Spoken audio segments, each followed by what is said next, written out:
아버지 하나님 감사합니다. 무더운 여름이지만 저희들 사랑하셔서 또 함께 주의 말씀 공부하기 위해서 모였습니다. 이 시간 우리 사랑하는 종들에게 은혜를 다하시고 힘을 다하시고 지혜를 다하셔서 이 시간 주를 만나게 하시고 주의 말씀 잘 이야기하시고 우리의 귀한 사역 감당하여서 주님께 영광 돌리게 하여 주시옵소서. 사랑하는 종들과 함께 하시고 건강하게 하시고 무더운 여름을 잘 지나게 하시고 우리 남은 인생 동안 주를 섬기는 귀한 종들이 다 되게 하여 주시옵소서. 아멘. 예수님 이름으로 기도합니다. 아멘.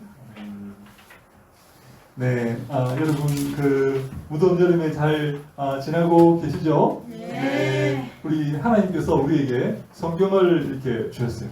이 성경을 이렇게 주셨는데 이 성경이 우리에게 의미하는 게 있어요. 여러분 성경이 굉장히 중요합니다. 종교개혁의 가장 첫 번째 모토, 가장 첫 번째 정신이 바로 오직 성경으로 솔라 스크립투라 이렇게 말합니다. 솔라 스크립투라 오직 말씀 스크립처 하면 이렇게 말씀이죠. 말씀이 경전이죠. 경전.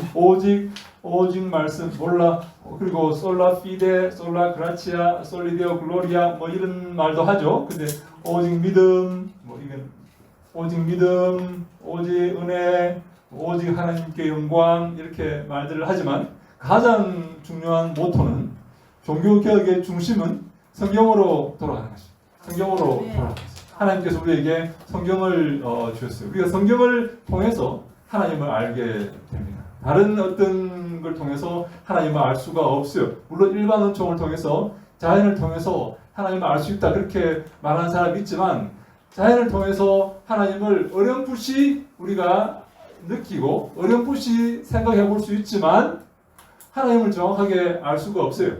그래서 이 성경을 특별히 계시다 이렇게 말해요. 특별히 계시다. 특별히 계시다 이렇게 말합니다. 하나님을 알기 위해서 특별히 계시를 우리에게 이렇게 주신 거죠.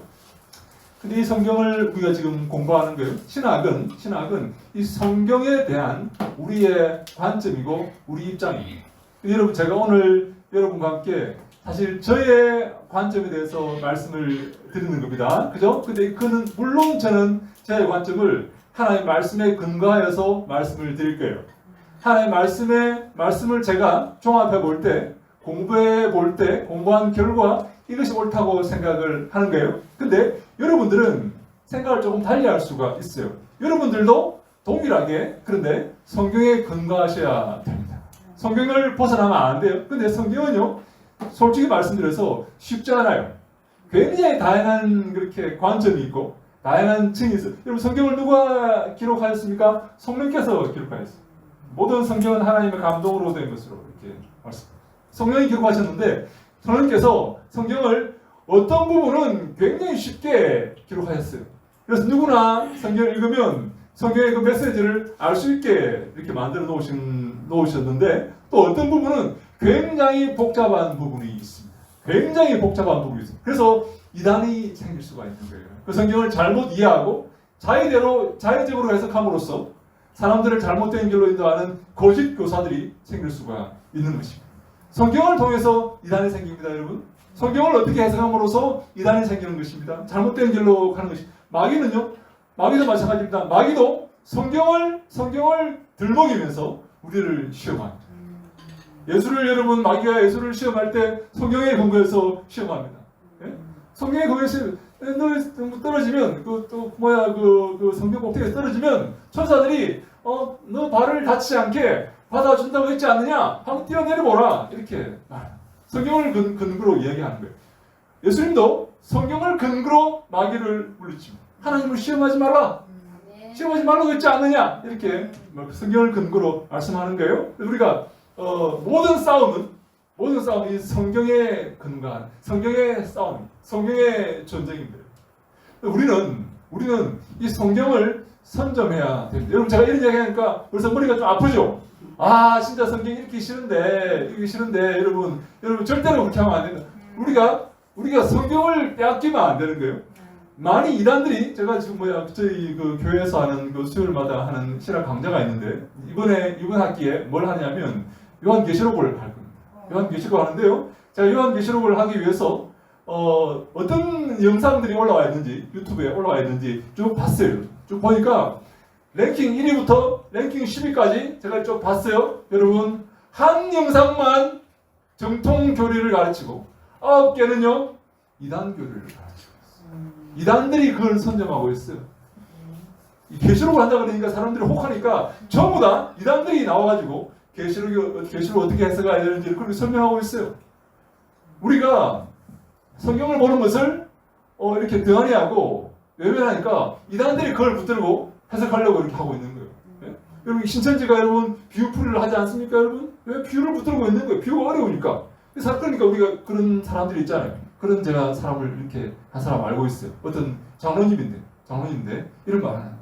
와, 내가 신천지 그 무료 성경 공부하는데 갔더니 지금까지 우리 목사님이 말하지 않는 그런 얘기를 말해주더라는 거예요. 내가 우리 목사님이 한 번도 말한 적이 없는 너무나 신선하고 너무나 기가 막히고 무릎을 칠 수밖에 없는 그런 얘기를 해주더라는 거예요. 그래서 그런 분들이요 교회를 다 이끌고 교인들을 다 이끌고 신천지로 가버려요. 심지어 우리 목사님 안 되겠다. 우리 목사님 갈아치워야 되겠다. 신천지 목사를 부르다가 자기 교회에 여러분 그걸 뭐라는 줄 알아요? 산 옮기기라. 산 옮기기. 산을 통째로 옮겨버리는 거예요. 교회를 통째로 옮겨버리는 거예요. 왜 어디서 문제가 생깁니까? 하나님 말씀에 대해서 우리가 전문가가 되지 못하고 하나님의 자녀들이 하나님의 영을 받은 하나님의 자녀들이 하나님 말씀을 누구보다 더 잘 해석할 수 있는데 하나님의 영을 받은 하나님의 자녀들이 하나님 말씀 우리에게 주신 그 이 연애 편지인 하나님 말씀을 등한히 하고 있다. 하나님께서 우리에게 편지를 보내어 주십니다. 마치 요한계시록의 2장 3장에 7교의 편지를 보내듯이 하나님의 여호와의 사자가 성령께서 우리에게 편지를 보내십니다. 사랑하는 누구야? 사랑하는 누구의 편지를 보내시는데 여러분 우리를 사랑하는 우리의 귀한 연인이 혹은 남편이 하나님이 우리 주인이 우리에게 편지를 보내주셨는데 여러분 그 편지가 궁금하지 않습니까? 관심이 없습니까? 편지를 더 이렇게 열심히 이렇게도 보고 저렇게도 보고 이 말이 무슨 말일까? 다 우리 행간의 뜻은 없는가? 혹은 내가 이해 못하는 뜻은 없는가? 이렇게 보고 싶지 않습니까? 그런 관심을 가져요. 아멘. 그래서 여러분 이게 오직 성경, 오직 솔라 스크립투라, 오직 성경 이게 여러분 가장 중요. 여러분이 왜 우리 종교개혁자가 이걸 붙들었습니까? 로마 가톨릭이 성경 말씀대로 하지 않는 것입니다. 성경 말씀대로 하지 않으면 여러분 그게 문제가 되고 이단이 되고 주님께 우리가 나아가지 못하고 주님께 책망받는 그러한 결과로 이어지게 되는 것입니다. 그래서 여러분 우리가 하나님 말씀을 붙드는 게 가장 중요한데 하나님께서 우리에게 이 성경 말씀을 이렇게 주셨어요. 참 감사하게도 하나님을 알게 하는 성경 말씀을 주시고 우리가 이 성경 말씀을 통해 하나님을 알게 되었습니다. 하나님이 누군지 알게 되었어요. 여러분 제가 여러분 우리가 아가페라는 그런 그 말이 있어요. 아가페라는 말이 있어요. 아가페라는 말이 있어요. 아가페라는 말은 사랑이라는 말이에요. 사랑. 우리가 여러분 하나님의 사랑으로 사랑합니다. 그런 말 많이 하죠. 하나님의 사랑으로 사랑. 이 아가페라는 성경에는 네 가지 헬라어에는 네 가지 사랑이 있어요. 헬라어 속에 네 가지 사랑이 있어요. 필리아라는 게 있어요. 필리아. 아가페, 필리아라는 게 있어요. 세 번째 스톨기아라는 사랑이 있어요. 네 번째 에로스라는 사랑이 있어요. 헬라어에 네 가지 사랑이 있어요. 근데 여러분 요 네 가지 사랑을 항상 아가페라는 것은 신적인 사랑입니다. 신적인 사랑인데 조금 더 설명할게요. 신적인 사랑. 이 필리아라는 것은 친구지간의 사랑을 우정을 말해요. 여러분 근데 우정 속에 신적인 그런 내용이 들어 있을까요? 우정 속에 없습니까? 여러분 그런 대사 한번 혹시 기억나세요? 친구지간에 미안한 거 없어. 이런 대사 혹시 여러분 들어본 적 있습니까? 친구지간 없습니까? 그런데 관심이 없습니까? 친구지간에 미안한 게 어딨어? 친구는 모든 것을 용서하고 터놓고 이해하고 해주는 그런 존재라는 거예요. 친구지간에 미안한 게 어딨어? 너 나 친구잖아. 미안하다 하지 마. 친구가 내한테 미안하다 그래. 미안해. 내가 잘못했어. 이번 건 내가 잘못했어. 친구지간에 미안한 게 어딨어? 괜찮아. 이렇게 해주는 게 이 친구라는 이 필레아가 친구 간에 프렌드가 여기서 나오는 말이거든. 프렌드가 친구지간에 신적인 그런 부분이 있다는 거예요. 왜? 조건 없이 사랑하는. 이게요. 이 사랑이 아가페라는 사랑이 조건 없는 사랑. 좀 쉽게 말하면 그럼에도 불구하고 사랑. 그럼에도 불구하고 너가 나에게 잘못했음에도 불구하고 내 감정을 상하게 했음에도 불구하고 나는 너를 사랑한다 하는 이 어떤 인간의 감정을 여러분 참 중요한 개념인데요. 아가페라는 것은 인간의 감정을 완전히 배제하는 사랑입니다. 인간의 감정이 들어가 있는 게 아니, 아가페 속에는 신적인 사랑은 여기에 감정이 들어가 있지 않습니다. 철저히 이성적인 사랑입니다. 철저히 합리적인 사랑이고, 철저히 이런 거 마치 이런 겁니다. 아가페라는 것은 의금니를 꽉 깨물고 이렇게 말해요. 나는 너를 사랑해. 이렇게 말하는 거예요. 내 감정적으로는 때려 죽여야 돼요. 이거는 인간도 아니에요. 이거는 나한테 큰 죄를 지었어요. 근데 그 감정을 내려놓고 의금니를 꽉 깨물고 나는 너를 사랑한다. 이렇게 말하는 거예요. 하나님의 사랑이 바로 이 사랑입니다.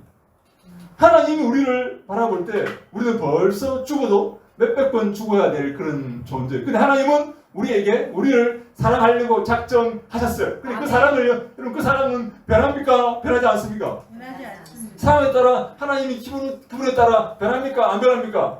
안 변합니다. 그래서 우리는 이 사랑을 믿을 수가 있어요. 우리가 우리를 천국까지 하나님이 이끌고 간다는 사실을 여러분 믿을 수 있습니까? 아멘입니까? 네, 하나님의 사랑이 변하지 않습니까? 어떤 경우라도 어떤 환경이라도 하나님의 사랑은 변하지 않습니까? 아멘. 그게 바로 하나님의 아가페. 그게 아가페예요. 우리가 이렇게 말하지 쉽게 우리가 말하지 않습니까? 우리가 이렇게 이웃끼리 하나님의 사랑으로 사랑합니다. 주의 사랑으로 사랑합니다. 이렇게 말하지 않습니까? 여러분의 사랑도 어떤 경우도 변하지 않는 그런 사랑입니까? 내 기분에 따라 혹시 변하지 않습니까? 이거 봐라, 이 가만히 잘해주니까, 이거 잘해주니까 사람을 무섭게, 너 나를 호구로 알았구나. 이게 잘해주니까 해가지고 나를 갖다가 완전히 바보로 하네? 아무나 안 두겠어. 혹시 이런 사랑 아닙니까? 우리 사랑은 정말 주의 사랑입니까? 자기 아들을 십자가에 달아서 내가 너를 끝까지 사랑하겠다. 끝까지 내가 천국에 인도하겠다. 의금니를 꽉 깨물고, 내가 사랑한다, 너를 사랑한다 이렇게 말하면서 끝까지 우리를 품고 가실 수 있는 감정을 완전히 배제하는, 기분을 완전히 배제하는, 철저하게 냉철하고 철저하게 이성적이고 철저하게 논리적인 냉철한 그 하나님의 사랑, 그 사랑을 나도 갖고 있느냐. 그러면서 그 마음을 가지고 이웃에게 주의 사랑으로 사랑합니다 라고 말하고 있냐는 거예요. 내 사랑은, 그 사랑은 변하지 않는 사랑입니까? 어떤 경우에도, 어떤 심중의 변화에도 이 사랑은 변하지 않습니까? 그렇게 그런 마음으로 이웃에게 주의 사랑으로, 하나님의 사랑으로 사랑합니다 그렇게 말하고 있습니까? 예수님께서 이렇게 베드로에게 물으시는 거예요. 아가파스메? 너 나 사랑해? 무슨 말인가면 아가페의 사랑으로 사랑하느냐 이렇게 물어보시죠. 베드로가 놀랬어요. 이 아가페와 베드로가 필로세 이렇게 필로세 뭔가 하면 너를 사랑하는데 필리아로 사랑한다 이 말이에요. 이 부분을 해석하는데 크게 두 가지 해석으로 나뉘어요. 아가페의 사랑과 제가 아까 말씀드렸죠. 필리아 속에 신적인 부분이 약간 들어있어요. 왜? 필리아 속에 그럼에도 불구하고 사랑이 좀 들어있어요. 친구 간의 사랑이기 때문에. 예? 친구지간에 미안한 거 없어. 친구지간에 미안한 거 있어. 나는 너의 모든 것을 용서하고 너를 받아들일 거야. 이 친구 사랑이거든요. 이 필리아가. 근데 이 필리아 속에 아가페의 그런 무조건적인 부분이 들어있단 말이에요. 그래서 성경에 우리 신약 성경에 이 아가페와 필리아가 함께 뒤죽박죽으로 쓰이는 부분이 있어요. 아가페라고 했다가 필리아라고 했다가 하여튼 그런 부분이 있어요. 그래서 많은 사람들이 예수님께서 아가파스메 나를 아가페로 사랑해라고 베드로에게 물을 때 베드로가 필로세 이렇게 말할 때 나는 당신을 필리아로 사랑합니다라고 말했을 때 이게 아가페로 사랑한단 말이다 라고 그렇게 주장하는 해석하는 사람들이 있습니다. 다시 말합니다. 예수님께서 너 나 사랑해? 이렇게 말하는 예수님께서 내가 주를 사랑하는 주님께서 아시나이다 이렇게 말하자는 거죠. 이게 예수님께서 물었을 때 네 예수님의 말씀에 동의합니다 라고 해석하는 그런 사람들이 있어요. 두 번째는 뭔가 하면 베드로가 필로세 했다는 것은 아가페로 사랑하지 못하고 필리아로만 친구지간에 필리아로만 사랑합니다 라고 답했다고 보는 그런 견해가 있는 거예요. 다시 말해 아가페와 필리아를 같은 단어로 보는 사람이 있고 아가페와 필리아를 다른 단어로 보는 그런 견해가 있어요. 여러분 어떻게 생각하세요? 예수님께서 너 나 사랑해? 아가파스메? 이렇게 물었을 때 베드로가 필로세 이렇게 말해요. 필리아로 사랑합니다. 이렇게 문자 그대로 필리아로 사랑합니다. 이렇게 말하는데 이게 같은 의미일까요? 아니면 베드로가 아가페로 사랑할 자신은 없습니다. 저는 왜 예수님께서 예수님을 부인했거든요. 예수님 부인하고 난 다음에 이렇게 물어보는 거거든. 그래서 예수님 저는 아가페로 사랑할 자신이 없습니다. 목숨 걸고 어떤 경우라도 말씀드렸죠. 냉철하게 감정을 다 내려놓고 어떤 경우라도 변할 수 없는 사랑, 신적인 사랑, 믿을 수 있는 사랑, 그 사랑으로 예수님 저는 예수님을 사랑할 자신이 없어요. 저는 필리아로밖에 예수님을 사랑할 수 없습니다 라고 답했다고 보는 거예요. 첫 번째 아가페랑 필리아는 같은 의미로 쓰였다. 그래서 베드로가 그렇게 고백합니다. 두 번째 예수님 저는 예수님을 아가페로 사랑할 수가 없습니다. 고작 최선을 다해봐야 필리아로밖에 사랑할 수 없습니다 라고 그렇게 답을 했다고 하는 거예요. 1번입니까? 2번입니까? 여러분 잘 모르겠습니까? 3번 2번 헬라어 원문에는 어떻게 나왔어요? 원문에는 다르게 나와 있어요. 아가파스메 왜 있고 두 번째 다음 베드로는 필로세라는 말은 무슨 말인가 하면 필리아로 너를 사랑한다는 뜻입니다. 필로세 아가파스메는 나는 나를 아가페로 사랑하느냐 물어본 거고 다시 말해서 예수님은 너는 나를 아가페로 사랑하느냐 너 나 사랑해 라고 물어볼 때는 예수님께서 하는 원문은 너는 나를 아가페로 사랑하느냐라고 물어보신 거예요. 베드로는 어떻게 답을 했다고요? 필로세, 필리아로 사랑합니다. 이렇게 답을 하고 우리 말에는 나 사랑하느냐? 내가 내 주를 사랑하는 줄 주님 아십니다. 이렇게 해서 사랑이 같은 말을 쓰였잖아요. 이게 같은 말로 보이는데 원문에는 헬라어는 달라요. 단어가 달라요. 사랑이라는 단어가 달라요. 여러분 지금 더운데 내가 지금 무슨 말 하는지 이해됩니까? 여러분 지금 배가 보니까 약간 반은 넋이 나간 같은 느낌이 약간 무슨 소리를 하는가 지금 이게 무슨 소리를 갑자기 엉뚱한 소리를 지금 밥 잘 먹고 왔는데 네? 여러분 어떻습니까? 예수님이 아가페로 물었을 때 베드로가 필리아로 답했는데 이 같은 의미입니까? 아니면 예수님 두 번째 예수님 저는 예수님을 아가페로 사랑할 수 없어요. 왜? 부인했거든요. 제가. 부인하고 난 다음에 예수님께 찾아와가지고 물어보시는 거예요. 예수님 저는 아가페로 사랑할 수 없습니다. 필리아로밖에 사랑할 수가 친구로밖에 사랑할 수 없습니다. 라고 이렇게 고백을 했냐는 거예요. 여러분 어떻게 생각하세요? 1번입니까? 2번입니까? 잘 모르겠습니까? 2번입니까? 자 1번 2번 안 된 사람 뭐예요? 안 된 사람 네? 안 된 사람이 참여하기를 원하지 않습니까? 네. 자신 없습니까? 3번 자, 저는 그렇게 같다고 보는 사람도 많고 저는 다르게 봅니다. 다르게 다시 말해서 예수님께서 너 나 아가페로 사랑할 수 있어? 절대로 변치 않는 그 사랑으로 사랑할 수 있어? 감정을 완전히 내려놓고 철저히 냉철하게 논리적으로 어떠한 경우도 배신하지 않고 신적인 사랑 하나님만 할 수 있는 그 사랑으로 나를 사랑할 수 있어? 베드로는 주님 저는 그렇게는 자신이 없습니다. 베드로가 뭐 거부하는 게 아니라 저는 인간적인 연약함 때문에 그렇게 하지 못합니다 라고 고백한 게 아니냐 라고 이렇게 해석을 저도 그렇게 해석을 해요. 여러분 그런데 우리는 아가페로 나아가려고 노력해야 돼요. 하나님이 우리를 우리 성경을 붙들고 있는 이 에클레시아 교회 에클레시아에게 성경을 주시죠. 성경을 주시고 이 성령이 인도하시고 이 에클레시아 교회가 이 애굽에서 나왔어요. 애굽에서 이렇게 나오게 돼요. 그래서 어디로 가고 있냐면 이 천국으로. 이 하나님 우라노스 테우 하나님의 나라로 이렇게 가고 있는 거예요. 하나님의 나라 가고 있는 거예요. 가고 있는데 하나님이 사랑이시래요. 그래서 하나님의 사랑으로 우리를 인도하고 계시는데 인도하고 계신 이 하나님의 이 에클레시아를 인도하시는 이 천국으로 인도하시는 이 하나님의 아가페를 우리가 믿을 수 있냐는 거예요. 의지할 수가 있냐는 거예요. 우리를 놓지 않고 중간에 변심하지 않고 기분 나쁘다고 갖다 버리지 않고 우리를 끝까지 책임지고 한번 끄집어내는데 애굽에서 끄집어내는데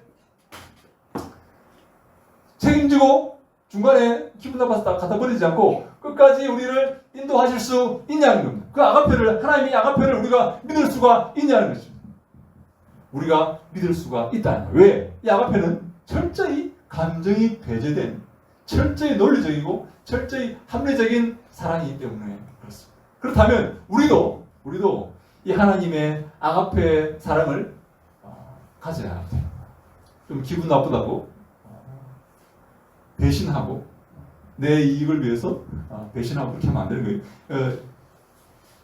이 아가페를 우리가 본받아서 우리도 하나님을 그 아가페의 사랑으로 예수님께서 우리에게 물어보시는 그대로 하나님을 아가페의 사랑으로 사랑할 수가 있느냐 하는 것입니다. 여러분 우리 그렇잖아요. 좀 기분 나쁘면 하나님을 이렇게 여러분 하나님한테 등 돌리잖아요. 하나님 나 이제 교회 안 갈 거예요. 하나님 저한테 그렇게 하실 수가 있습니까? 하나님 저는 이제 주님 일에 협조하지 않을 거예요. 그렇죠. 우리는 기분에 따라 내 기도를 하나님 안 들어 주셨어요? 네, 저는 다음부터 이제 하나님 일에 협조하지 않을 거예요. 여러분 그런 사람 있죠? 우리 그러면 안 돼요. 우리는 우리의 사랑도 아가페의 사랑, 물론 우리가 인간의 몸을 입고 살아가기 때문에 아가페의 사랑을 완전히 실천하기 어렵겠지만 우리의 사랑도 이 아가페의 사랑이 되어야 될 줄로 믿습니다. 그렇게 철저히 어떤 경우라도 어떤 이렇게 기분 나쁜 일이 있고 상처가 있다 할지라도 시험이 있다 할지라도 그 시험을 통과해서 아가페의 사랑으로 예수님을 따라서 이 십자가를 지고 예수님을 따라서 하나님 나라로 들어가야 되는 것입니다. 네, 이게 바로 아가페의 사랑이 우리에게 주는 교훈입니다. 근데 여러분 이 참 제가 안타까운 오늘 안타까운 얘기는 아니지만 이 애굽에서 구약은 여기를 애굽이라고 이렇게 죄악의 상징이죠. 죄악의 상징이고 이거는 질병과 사망이 존재하는 이 애굽의 이 존재를 말하고 있어요. 애굽에서 이렇게 우리를 인도하신 그 하나님의 선택하심, 에클레시아가 전에 말씀드렸죠. 에크와 칼레오가 결합된 거라고. 에크는 뭐뭐로부터, 칼레오는 불렀다는 말이에요. 뭐뭐로부터 불러냄을 받은 무리입니다. 이 땅에서 이곳에서 불러냄을 받은 무리가 에클레시아인데 이 불러냄을 받은 이 무리들 중에 이 불러냄을 받은 무리의 성격을 우리가 알 수 있는 성경 구절이 있어요. 요한이 이 부분에 대해서 잘 설명하고 있어요. 우리 한번 찾아볼까요? 요한복음 6장 한번 찾아볼까요?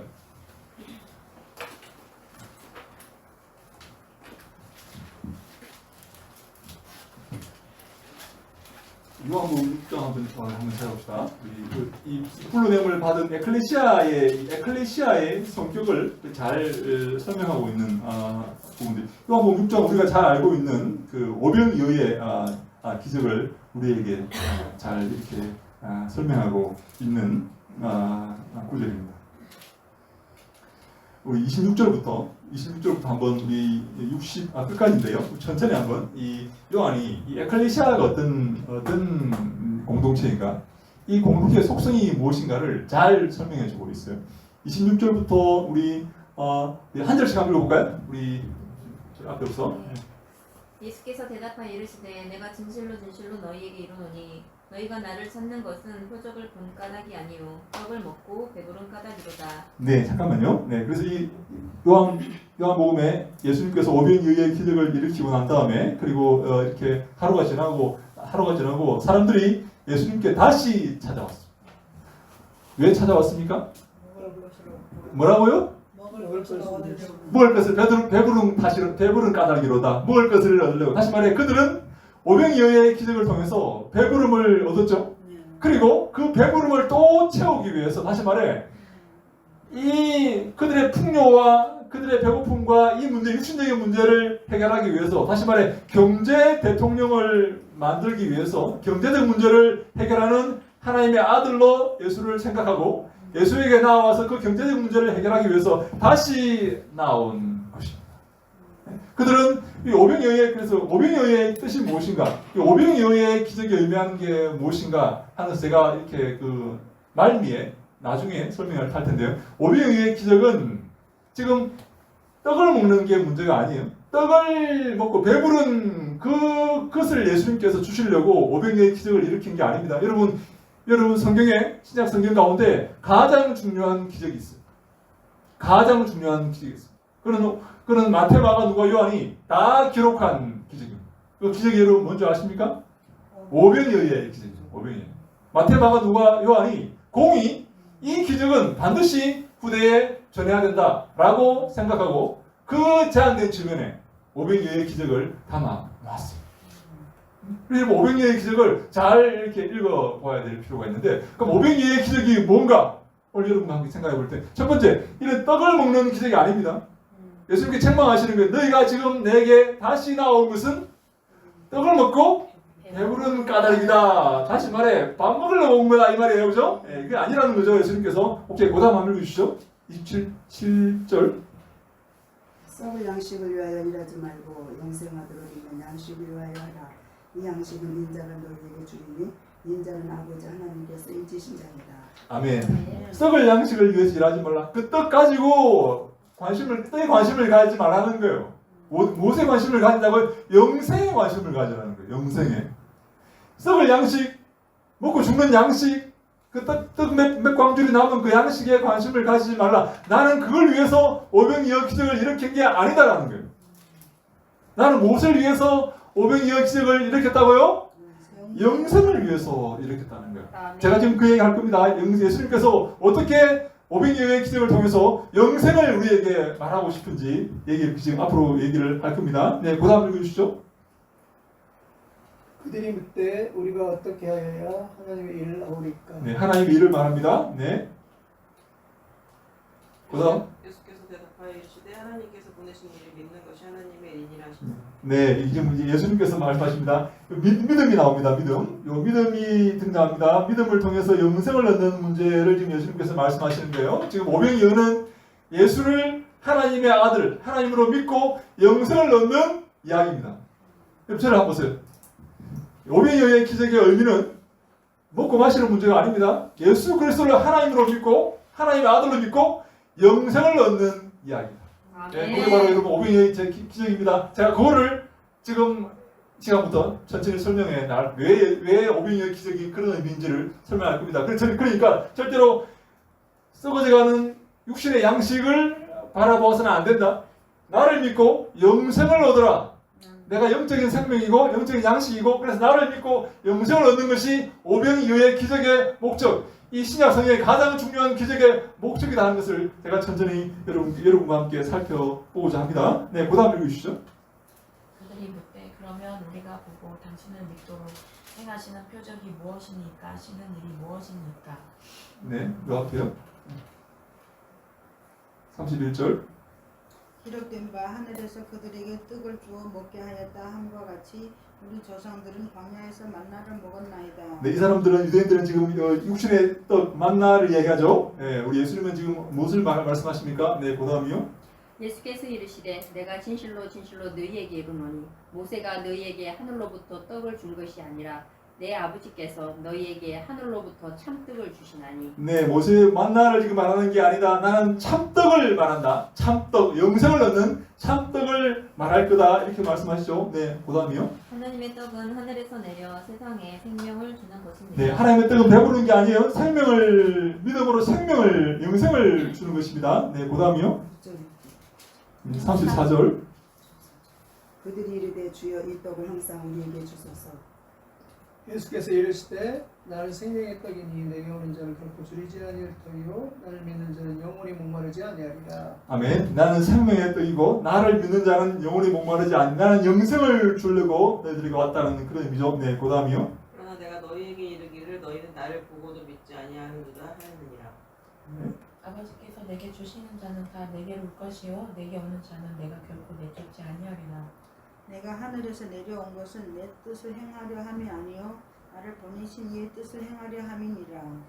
나를 보내신 이의 뜻은 내게 주신 자 중에 내가 하나도 잃어보지 아니하고 마지막 날에 다시 살리는 이것이니라.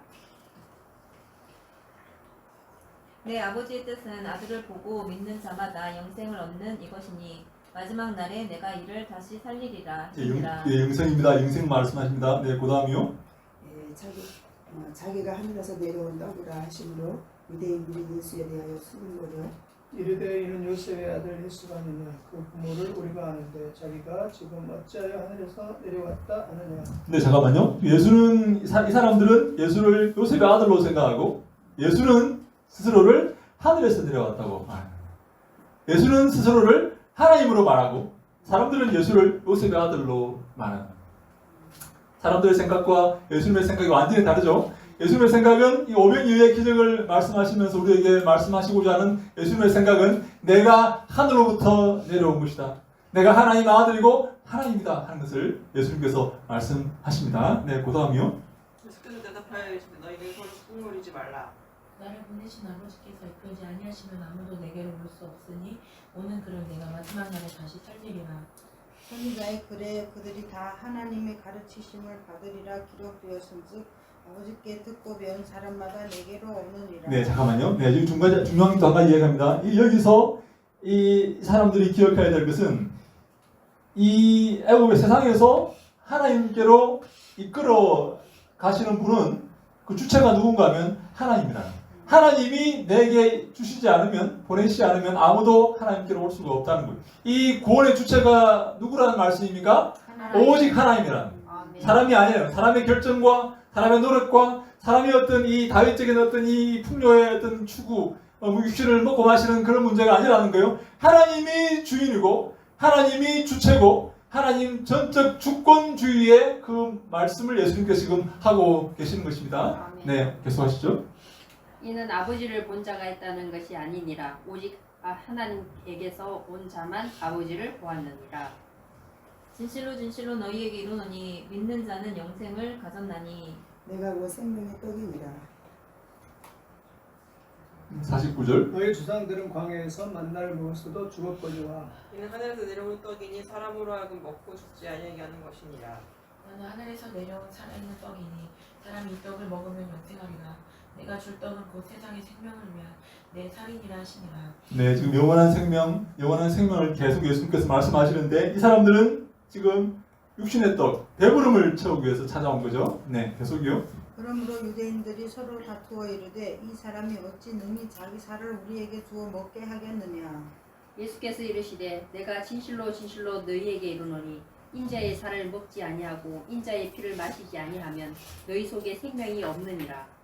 내 살을 먹고 내 피를 마시는 자는 영생을 가졌고 마지막 날에 내가 그를 다시 살리리니 내 살은 참된 양식이요 내 피는 참된 음료로다. 내 살을 먹고 내 피를 마시는 자는 내 안에 거하고 나도 그 안에 거하나니 살아계신 아버지께서 나를 보내심에 내가 아버지로 말미암아 사는 것 같이 나를 먹는 그 사람도 나로 말미암아 살리라. 이것은 하늘에서 내려온 떡이니 조상들이 먹고도 죽은 그것과 같지 아니하여 이 떡을 먹는 자는 영원히 살리라. 이 말씀은 예수께서 가버나움 회당에서 가르치실 때에 하셨느니라. 네, 계속이요. 제자 중 여럿이 듣고 말하되 이 말씀은 어렵도다 누가 들을 수 있느냐 한데 예수께서 스스로 제자들이 이 말씀에 대하여 수군거리는 줄 아시고 이르시되 이 말이 너희에게 걸림이 되느냐 그러면 너희는 인자가 이전에 있던 곳으로 올라가는 것을 본다면 어떻게 하겠느냐? 살리는 것은 영이니 육은 무익하니라. 내가 너희에게 이른 말은 영이요 생명이니라. 네, 잠깐만요. 62절 보니까 인자가 이전에 있던 곳으로 올라간다고 말씀하십니다. 이전에 어디 있었습니까? 네, 하나님 보좌 우편에 앉아 계셨죠? 네, 그 인자입니다. 바로 그 인자, 다니엘 7장에 나와 있는 그 인자, 신적인 존재, 하나님 아들, 나아가 하나님의 존재. 예수님은 자기가 바로 그 인자이고 나를 먹으면 영생을 얻고 나를 믿으면 영생을 얻고 이 육신의 떡을 위해서 온 게 아니라는 것을 계속 지금 말씀하고 계시죠? 네, 계속요. 그러나 너희 중에 믿지 아니하는 자들이 있느니라 하시니 이는 예수께서 믿지 아니하는 자들이 누구며 자기를 팔자가 누구인지 처음부터 아시니라라. 또 이르시되 그러므로 전에 너희에게 말하기를 내 아버지께서 오게 하여 주지 아니하시면 누구든지 내게 올 수 없다 하였노라 하시니라. 그때부터 그의 제자 중에서 많은 사람이 떠나가고 다시 그와 함께 다니지 아니하더라. 네, 잠깐만요. 여기까지입니다. 네, 지금 65절에 보니까 아버지가 나를 오게 해주지 않으면 아무도 내게 올 수 없다. 44절에도 그런 말씀 나옵니다. 아버지께서 이끌지 아니하시면 아무도 내게 올 수 없으니 오는 그를 내가 마지막에 살리겠다. 영생을 주겠다. 그 말이죠. 여기 보면 지금 중요한 예수님께서 말씀하시는 것과 이 사람들이 얘기하는 것 사이에 중요한 차이가 뭔가 하면 예수님은 이 하나님의 주권주의입니다. 하나님이 사람들을 예수께 인도하는 것이다. 너희들이 자발적으로 내게 나오는 게 아니라 하나님이 인도하시는 것이다. 하나님 주권주의다. 하나님이 중심주의다. 라고 말씀을 하시는 거죠. 그리고 중요한 것은 떡을 먹고 배부르는 게 아니라 중요한 것은 나를 믿고 영생을 얻는 것이다. 그래서 내가 생명의 떡이기 때문에 나를 믿는 자는 살리라. 이렇게 말씀을 하십니다.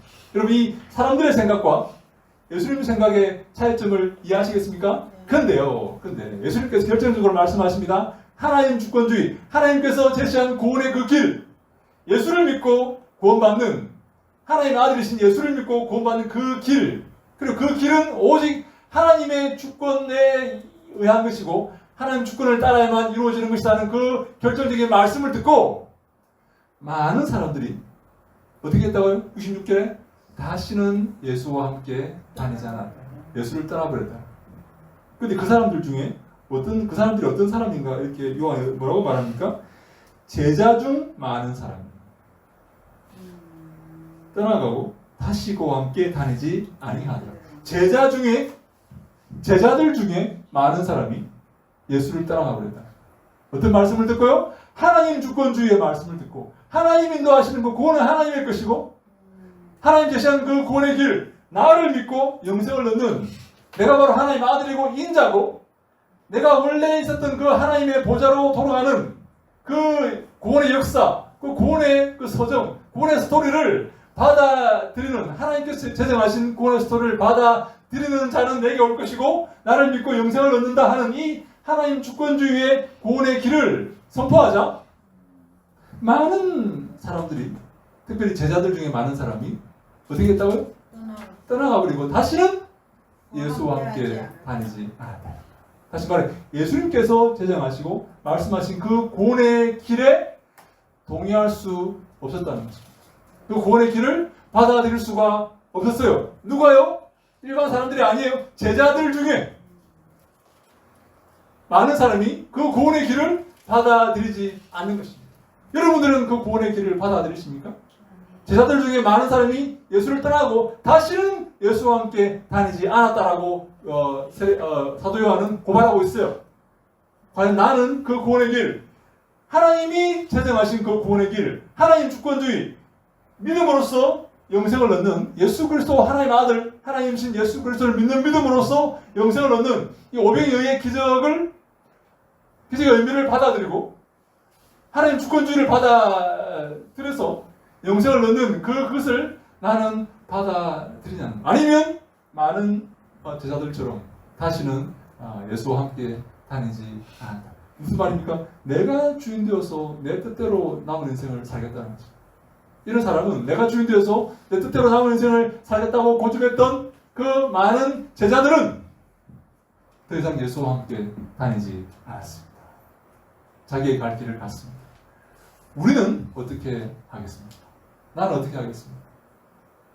그래서 제가 말씀드리는 오병이어의 기적의 의미는 예수는 하나님이다. 한번 따라합시다. 예수는 하나님이다. 예수는 하나님이다. 예수는 하나님이다. 예수는 하나님이다. 이게 바로 여러분 오병이어의 기적뿐만 아니라 신약 성경의 주제입니다. 아멘. 예수는 하나님.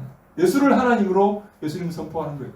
나를 믿어야지 영생을 얻는다. 이 떡을 이 육신의 떡을 위해서 일하지 말라. 영생하도록 얻는 그 떡을 위해서 일하라. 그것은 뭔가 하면 나를 믿는 것이고 나를 믿어야만 영생을 얻는 것이다. 이것이 바로 하나님이 제시하신 구원의 길이다.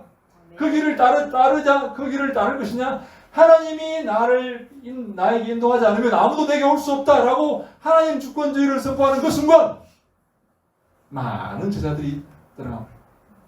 여러분 교회에서 하나님 주권주의를 선포하십니까? 이 하나님의 구원의 길을 선포하십니까? 아니면 사람들에게 아부하고 있지 않습니까? 괜찮다. 너희도 공부받을 수 있다. 예수 믿으면 복 받는다. 예수 믿으면 부자가 된다. 예수 믿으면 문제가 해결되고 풍요가 임할 것이다. 이 사람들의 그 주장을 받아들이지 않습니까? 교회 나오면 부자가 될 거다. 교회 나오면 사람들 많이 사귀고 좋을 거야. 혹시 그렇게 생각하고 있지 않습니까?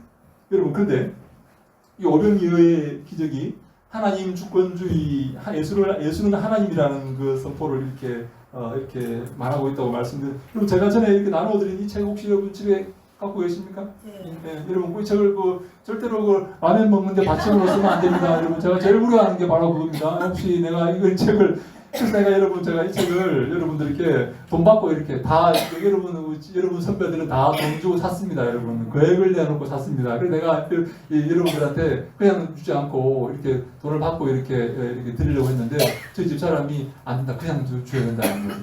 집에 하도 책이 많아가지고 그냥 책을 갖다가 줘야 된대요. 그래서 내가 근데 여러분 절대로 이렇게 근데 여기 보면 이제 중간에 보면 이게 82페이지 보면 제가 이걸 여러분 깜빡하고 말씀을 드렸으면 좋았을 텐데 이 마태는 뭐라고 이렇게 말하는가 하면 마태는 한번 볼까요? 우리 마태복음 14장 한번 볼까요? 이런 한번 찾아보세요. 마태복음 14장에 보면 마태는 이 예수님의 오병이어 기적 다음에 어떤 이야기를 이렇게 붙여놓고 있냐면 22절로 이 33절에 보면 베드로가 물 위로 걸어가는 기적을 붙여놓고 있습니다. 다시 말해 마태복음 14장 22절부터 33절 거기에서 오병이어 기적 다음에 베드로가 물 위로 걸어가는 기적을 붙여놓고 있어요. 이 마태가 붙여놓은 이 기적은 다른 마가, 누가, 요한에는 없습니다. 마가, 누가, 요한에는 그렇게 복음서를 구성하지 않습니다. 마태만 그렇게 복음서를 구성해요. 어떻게 해요? 베드로가 물 위로 걸어가는 그 기적을 뒤에다가 이렇게 붙여 놓습니다. 근데 이 33절에 이렇게 여러분 물 위로 예수님께서 이름 들어보세요. 예수님께서 물 위로 이렇게 걸어오십니다. 물 위로 걷는다는 그 의미는 뭔가 하면 구약에 하나님만 물 위로 걸을 수가 있어요. 특별히 우리가 보면 특별히 시편 29편 3절에 보면 누가 찾아볼까요? 시편 29편 3절 한번 찾아봅시다. 하나님만이 물 위를 이렇게 걸을 수 있어요. 물은 당시 고대 세계에서 죽음을 상징합니다. 그래서 죽음을 통치하고 죽음을 다스리고 죽음의 권세를 이렇게 통치하는 분은 누구십니까? 오직 한 분뿐이시죠. 하나님 분이시죠. 그래서 구약에서 시편 29편 이뿐만 아니라 욥기도 마찬가지고 물 위로 창세기 1장에도 마찬가지고 물 위로 이렇게 걸으시고 물을 통치하는 분은 오직 하나님이시다. 물은 뭘 상징한다고요? 죽음을 상징하기 때문에 물을 통치하는 분은 하나님이시다 하는 것을 시편 29편 3절에 누가 읽어주시죠? 여호와의 소리가 물 위에 있도다. 영광의 하나님이 우리 소리를 내시니 여호와는 많은 물 위에 계시도다. 하나님이 물 위를 통치하시는 거예요. 하나님이 물을 통치하시는 거예요. 그래서 예수님께서 물 위로 걸으셨다 하는 것은 무엇을 상징합니까? 예수가 하나님이라는 것을 설명하고 있는 거예요. 예수님이 갑자기 왜 물 위를 걸어가실까? 이렇게 생각하면 안 됩니다. 이 물 위를 걷는 것은 구약의 하나님의 일이었다. 그래서 예수님이 물 위로 걸었다는 것은 바로 예수님이 하나님이라는 것을 지금 마태가 선포하고 있는 거예요. 근데요, 지금 그것뿐만 아니라 제자들이 그 사역을 보면서 베드로가 빠지고 이렇게 다시 이렇게 하는 그 사역을 보면서 제자들이 어떻게 고백을 하냐면 33절에 뭐라고 되어 있습니까? 아들이 하나님의 하나님의 아들이 아들. 예, 진실로 하나님의 아들.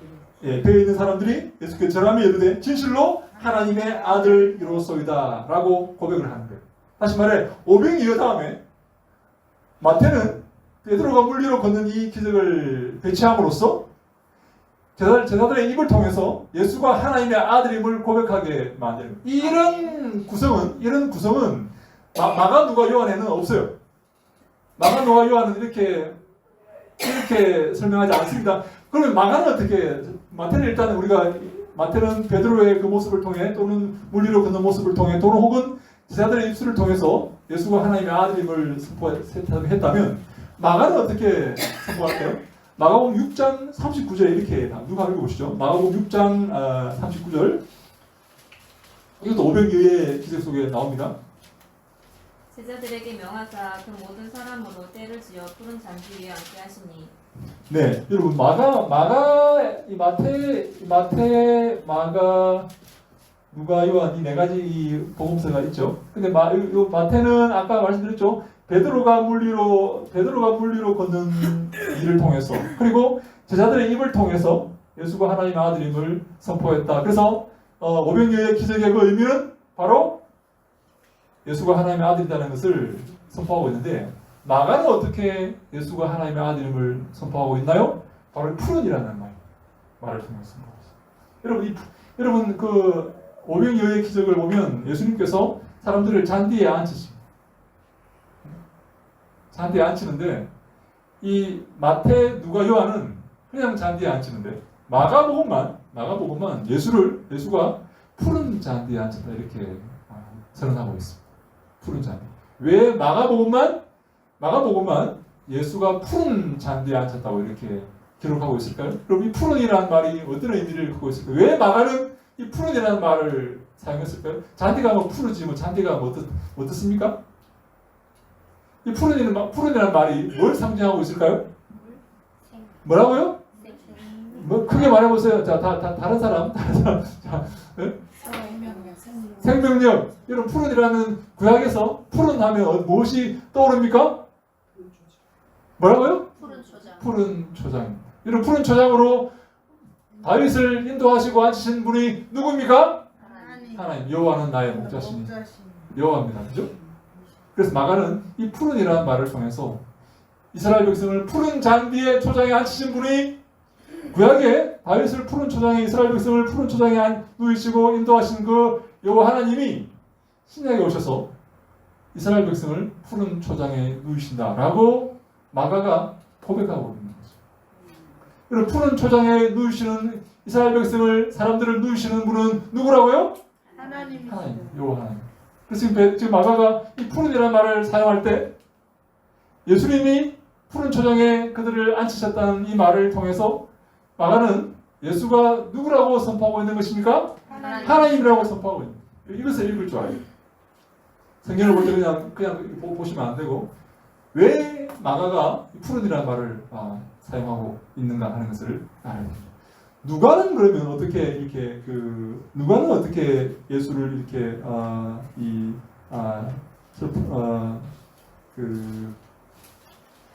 선포하고 있느냐?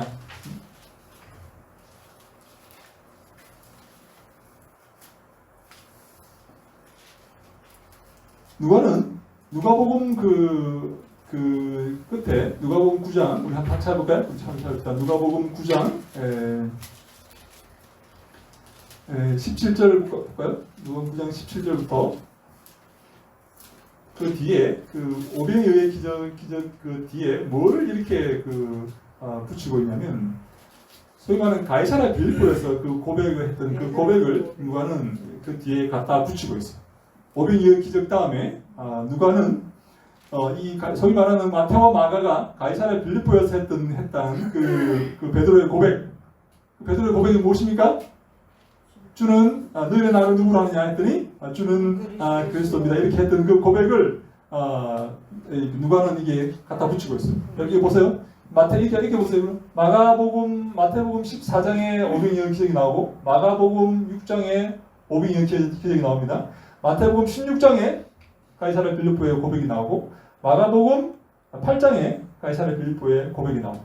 이 두 장의 간격이 있죠. 근데 누가는요, 누가복음 9장에서 바로 가이사랴 빌립보의 고백을 바로 갖다 붙입니다. 여러분, 가이사랴 빌립보의 우리 고백을 누가 보도하는 이 가이사랴 빌립보의 이 고백을 한번 볼까요? 누가복음 9장 20절 한번 볼까요? 20절부터 22절까지 같이 한번 읽어볼까요? 누가복음 9장 20절로 22절 말씀. 자, 시작. 예수께서 이르시되 너희는 나를 누구라 하느냐? 베드로가 대답하여 이르되 하나님의 그리스도시니이다 하니 경고하사 이 말을 아무에게도 이르지 말라 명하시고 이르시되 인자가 많은 고난을 받고 장로들과 대제사장들과 서기관들에게 버림받아 죽임을 당하고 3일에 살아나야 하리라 하시고. 네, 여기까지 보겠습니다. 여러분, 지금 그 베드로가 뭐라고 예수를 지칭합니까? 하나님의 그리스도이다 이렇게 지칭하는데, 예수님께서 베드로에게 칭찬하신 게 아니라 너 딴 데 가서 그런 말 하지 말라 이렇게 말씀합니다. 이것은 마가의 보도와 똑같습니다. 마태는 예수의 베드로의 그 고백을 칭찬하는 것으로 되어 있지만, 마가와 누가는 베드로의 고백을 칭찬하는 것으로 나와 있지 않아요. 어떻게 말하냐면 딴 데 가서 그런 말 하지 마 이렇게 말씀하고 있습니다. 제가 말씀드렸죠. 베드로는 지금 이 다윗적인 메시아로서 예수를 인식하고 있는 거예요. 풍요와 독립과 그들의 어떤 주권을 회복하는 그런 메시아로 지금 베드로는 지금 인식하고 있기 때문에, 예수는 베드로에게 딴 데 가서 그런 말 하면 안 돼 이렇게 말하면서 예수님께서 뭐라고 말씀하시냐면 자신을 인자라고 표현합니다. 이걸 마가와 똑같습니다. 이 인자, 소위 말하는 이런 메시아는 다니엘적인 메시아를 설명하는 말이에요. 다시 말해, 지금 베드로와 이 마가처럼 누가도 지금 베드로의 고백이 이 다윗적인 메시아와 이 다니엘적인 메시아의 갈등과 관계에 있다는 것을 지금 선포하고 있어요. 지금 누가복음 9장에 나와 있는 베드로의 고백은 다윗적인 고백이지만, 예수는 그 고백을 멈추게 하시고 고백하지 말라고 하시고, 예수는 뭐라고 말합니까? 다니엘적인 메시아의 그 고백을 말씀하십니다. 인자가 다니엘적인 메시아의 특징이 그죠? 고난과 죽음과 부활과 영생을 얻는 것. 다윗적인 메시아의 그 특징은 뭡니까? 주권과 독립과 풍요와 회복, 그런 것을 말하지만, 다니엘적인 메시아의 그 특징은 고난과 십자가와 죽음과 부활과 영생, 그것을 말한다고 말씀드렸죠. 예수께서 베드로가 예수님께서 이렇게 말합니다. 이 말을 아무에게도 이르지 말라 하고 명하시고, 또 그렇게 하면 안 된다고 명하시고, 이르시되 인자가, 베드로는 예수님을 그리스도라 이렇게 불렀지만 마가처럼 인자가 많은 고난을 받고 장로들과 이렇게 해서 버림받고 죽임당하여서 제3일에 살아나야 되리라 라고 하면서, 누가는 바로 내가 그 인자이고 내가 하나님의 아들이고 하나님이라는 것을, 다니엘적인 메시아라는 것을 선포하고 있는 것입니다.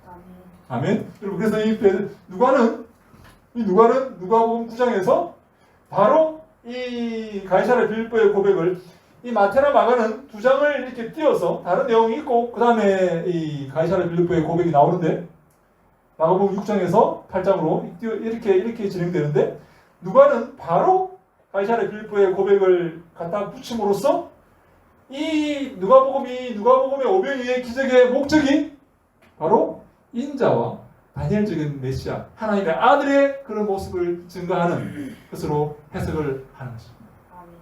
그래서 누가복음의 오병이어의 기적도 바로 예수가 하나님 아들이고 하나님이라는 것을 선포하는 기적이다, 그렇게 볼 수가 있는 것입니다.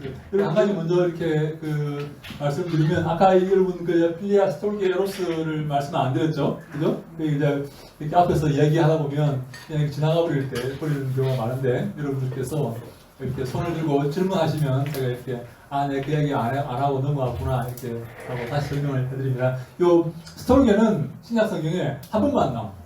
딱 한 번만 나오는 말입니다. 형제 우애라는 말. 형제 우애. 형제 간의 사랑을 말. 딱 한 번만 나옵니다. 에로스는 신약 성경에 안 나옵니다. 헬라어에는 있는 말이지만 굉장히 많이 쓰이는 말이지만 신약 성경에 안 나옵니다. 이 말은 에로스는 원래 무슨 말인가 하면 욕망을 말해요. 욕망. 예, 욕망. 여러분 우리가 욕망을 이 남녀간의 사랑이라고 말하는데 원래 근원적 의미는 욕심을 말해요. 욕심. 여러분 돈에 대한 사랑이 있죠. 돈을 사랑하는 사람이 있죠. 여러분 돈에 대한 사랑은 이 아가페, 필리아, 스톨게, 에로스 가운데 무엇일까요? 욕심. 뭐라고요? 에로스입니다. 에로스. 거기 하나만 내볼까요? 권력에 대한 사랑이 있죠. 국회의원 선거라든지 이렇게 뭐 권력을 쥐고 싶은 회장 선거라든지 하면 권력에 대한 사랑이 있죠. 그 권력에 대한 사랑은 이 네 가지 가운데 무엇일까요? 에로스입니다. 이 욕망에 관련된 것은 다 에로스입니다. 그래서 신약 성경에 놀랍죠, 여러분? 신약 성경의 기자들이 에로스라는 말을 신약 성경에 한 번도 쓰지 않습니다. 저는 이것이 성령께서 인도하셨다고 생각을 해요. 신약 성경은 이 사랑을 욕망으로 표현하지 않습니다. 욕심은 신약 성경에 죄입니다, 여러분. 욕심이 잉태한 즉 죄를 낳고 죄가 장성한 즉 사망을 낳는데 욕심은 신약 성경의 기자들이 관심이 없는 분야예요. 성경도 관심이 없어요. 신약 성경의 사랑은 희생과 봉사와 헌신과 내어줌의 사랑이지 욕심, 내가 내 것으로 만드는 사랑이 아닙니다. 우리도 마찬가지예요. 이런 에로스의 사랑을 우리가 여러분 지식에 대한 사랑은 뭘까요? 지식에 대한 사랑. 이것도 에로스입니다. 에로스. 욕심을 품는 건 다 에로스입니다. 우리 이런 에로스를 우리가 조심해야 돼요. 우리의 영혼과 별로 관계가 없는 영혼에 별로. 맨날 에로스는 그냥 이성간의 사랑으로 그렇죠. 알고 있지. 네, 거기서 더는 몰랐어. 그렇죠. 원래가 욕심을 말하는 거예요. 욕심을. 소유하는 걸 말해요. 소유. 그래서 여러분 그 덴마크 유명한 실존 철학자 에리히 프롬이 이런 말을 하지 않습니까? 소유냐 존재냐, to have or to be 이런 유명한 책이 있죠. 소유냐 존재냐 무슨 말입니까?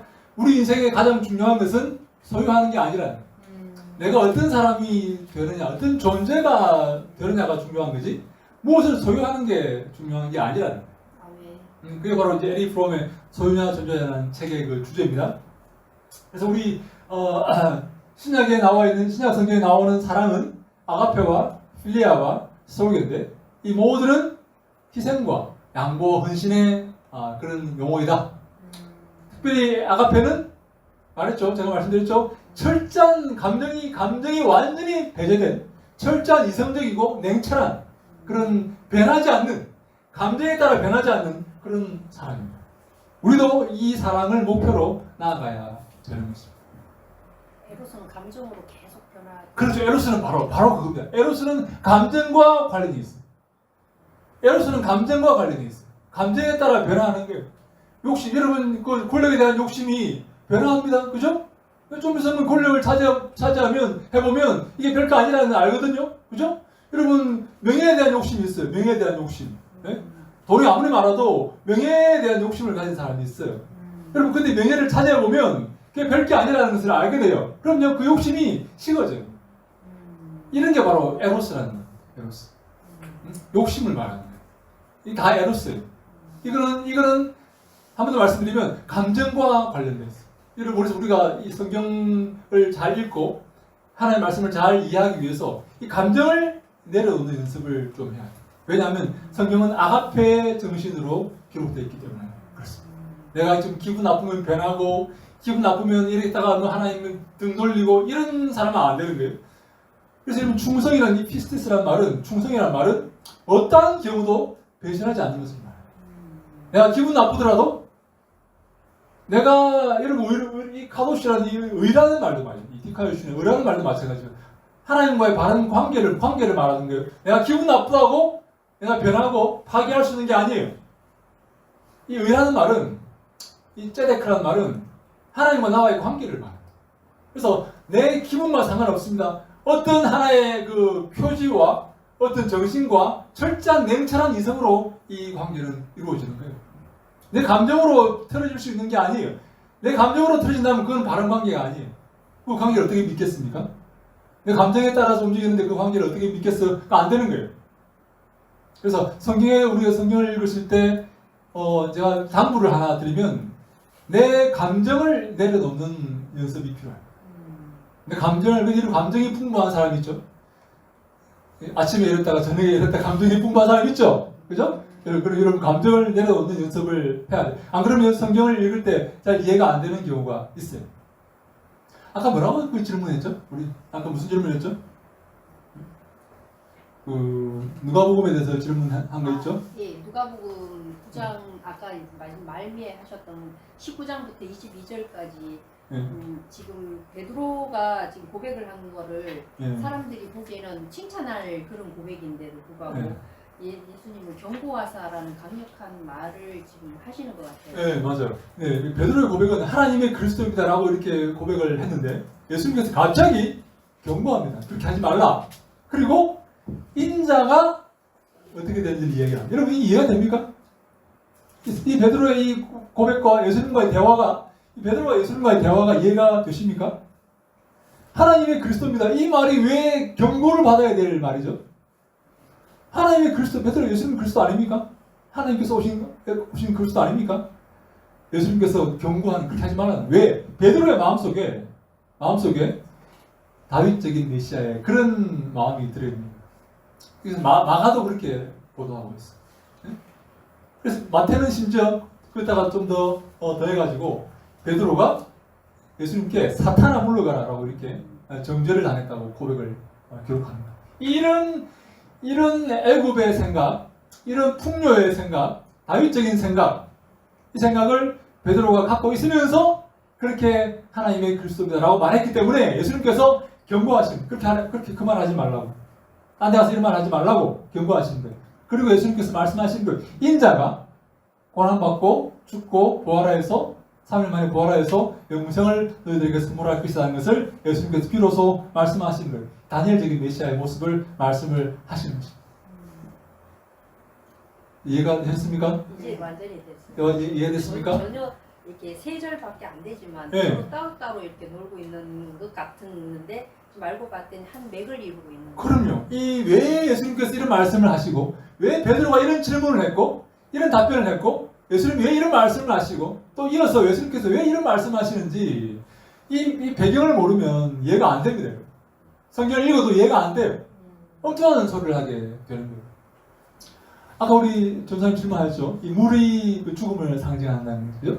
여러분 물은요, 진짜 성경에서 물은 죽음을 상징합니다. 그리고 세례는 죽음을 상징합니다. 세례는요, 옛자가 죽고 새로운 자가 다시 태어나는 것을 말합니다. 그래서 바울은요, 특별히 홍해를 걷는 것을 세례라고 표현합니다. 세례. 옛자가 이스라엘 애굽의 옛자가 죽고 새로운 자가 이렇게 태어나는 것이기 때문에 물은 죽음을 상징합니다. 그래서 하나님은 그 물 위를 이렇게 다니십니다. 죽음을 통치하시는 겁니다. 여러분 그 가나안 땅에 그 가나안의 만신전 가운데 가나안 신화 소위 우가리 신화라고 하는데 가나안 신화에 모트라는 신이 있어요. 모트라는 신이 죽음의 신입니다. 근데 이 모트라는 신이 바다의 신입니다. 바다의 신. 바다는 고대로부터 죽음을 상징했습니다. 여러분 노아의 홍수가 죽음을 상징한다는 걸 아십니까? 홍수를 통해 배에 탄 사람만 살고 나머지는 다 죽습니다. 호흡 있는 자는 다 죽습니다. 그래서 여러분 홍수, 물, 바다 다 죽음을 상징합니다. 근데 그 죽음을 상징하는 그래서 예수님께서 폭풍과 풍랑을 꾸짖으시는 겁니다. 그 죽음의 세력을 예수님께서 꾸짖습니다. 에피티마오라는 말을 사용하는데 에피티마오라는 말은 에피라는 말과 이 티메라는 말이 결합된 말입니다. 에피라는 말은 위에라는 말이고 티메라는 말은 존엄이라는 말이에요. 존엄. 여러분 존엄이 있죠. 사람이 그 존귀한 귀족 백작 이런 사람 존엄이 있죠. 그 존엄을 넘어서요. 존엄을 누르는 거예요. 에피라는 말이 위에라는 말이고 티메라는 말은 존엄이라는 말이에요. 예수님께서 꾸짖다라는 말을 할 때 꾸짖다는 말이 헬라어로 에피티마오. 그러니까 그 존엄, 그 권세를 누르는 거예요. 예수님이 물을 풍랑을 꾸짖습니다. 풍랑의 그 권세와 존엄을 누르는 거예요. 예수님이, 근데 이 예수님의 에피티마오라는 말이 물에만 쓰는 게 아니라 귀신에게도 사용합니다. 예수님이 귀신에게 꾸짖으면서 나오라고 이렇게 말할 때 에피티마오를 쓰는 거예요. 무슨 말입니까? 귀신의 존엄, 귀신의 권세를 누르는 거예요. 예수님이 또 병에도 그 에피티마오라는 말을 사용해요. 병, 질병.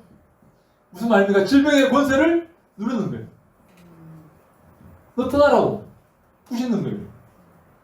그럼 여러분 그 풍랑이나 파도나 바다나 질병이나 죽음이나 귀신이나 이런 것들을 예수님께서 에피티마오 꾸짖는 거예요.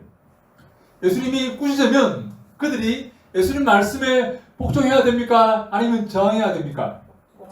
복종합니까? 복종하는 거예요. 왜? 예수님께서 하나님이시기 때문에. 아멘. 천지를 창조하신 하나님이시기 때문에 예수님이 꾸짖고 명령하시면 다 복종은 질병이고 뭐고 귀신이고 뭐고 풍랑이고 뭐고 바람이고 뭐고 모든 문제가 다 해결될 줄로 믿습니다. 아멘. 예수님께서 꾸짖으면 문제가 해결돼요. 내가 꾸짖으면 문제가 해결되겠습니까? 안 됩니다, 여러분. 여러분 아무리 꾸짖어도 문제 해결 안 됩니다.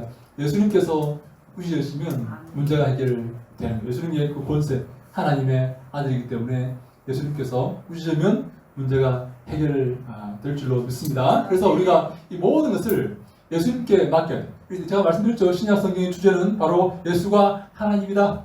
우리 한 번 더 합시다. 예수가 하나님이다. 예수가 하나님이다. 네, 예수님이 하나님이다. 예수님이 하나님이다. 네, 이게 바로 신약 성경의 주제. 그래서 우리가 여러분 구약에 보면요, 우리가 이렇게 예수님 하나님께서 일을 하시고 보시기에 좋았더라 이렇게 말씀하시고, 보시기에 창조하시고 보시기에 좋았더라. 여러분 좋았다는 게 좋았을 때 토브란 말을 씁니다. 좋았다는 게 우리 신약의 그 칼로스란 말입니다. 좋았다는 거예요.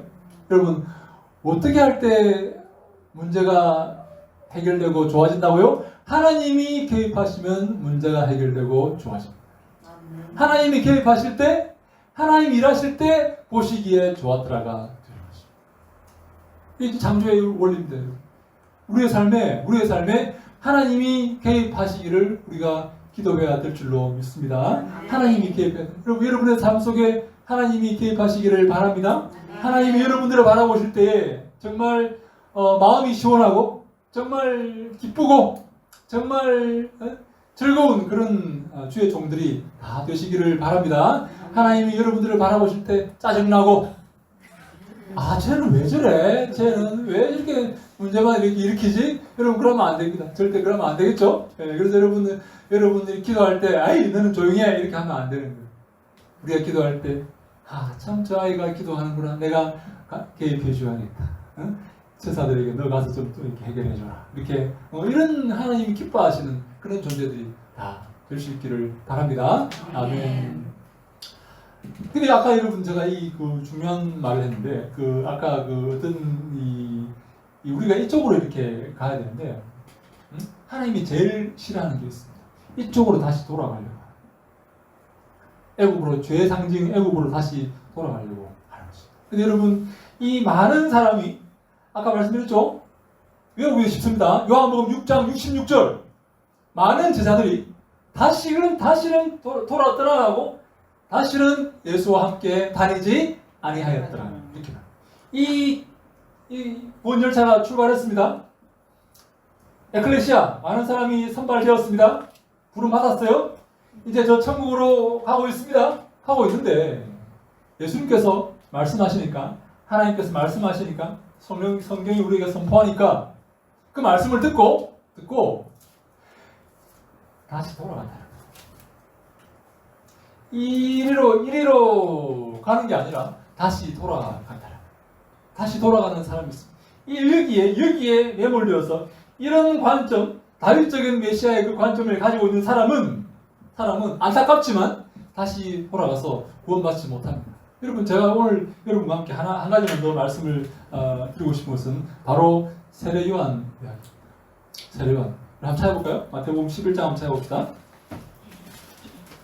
세례 요한이 여러분 어떤 사람입니까? 여자가 낳은 자 중에 가장 뛰어난 사람 아닙니까? 세례 요한이 어떤 모습을 가지고 있는지 한번 이렇게 살펴보기를 원합니다. 마태복음 11장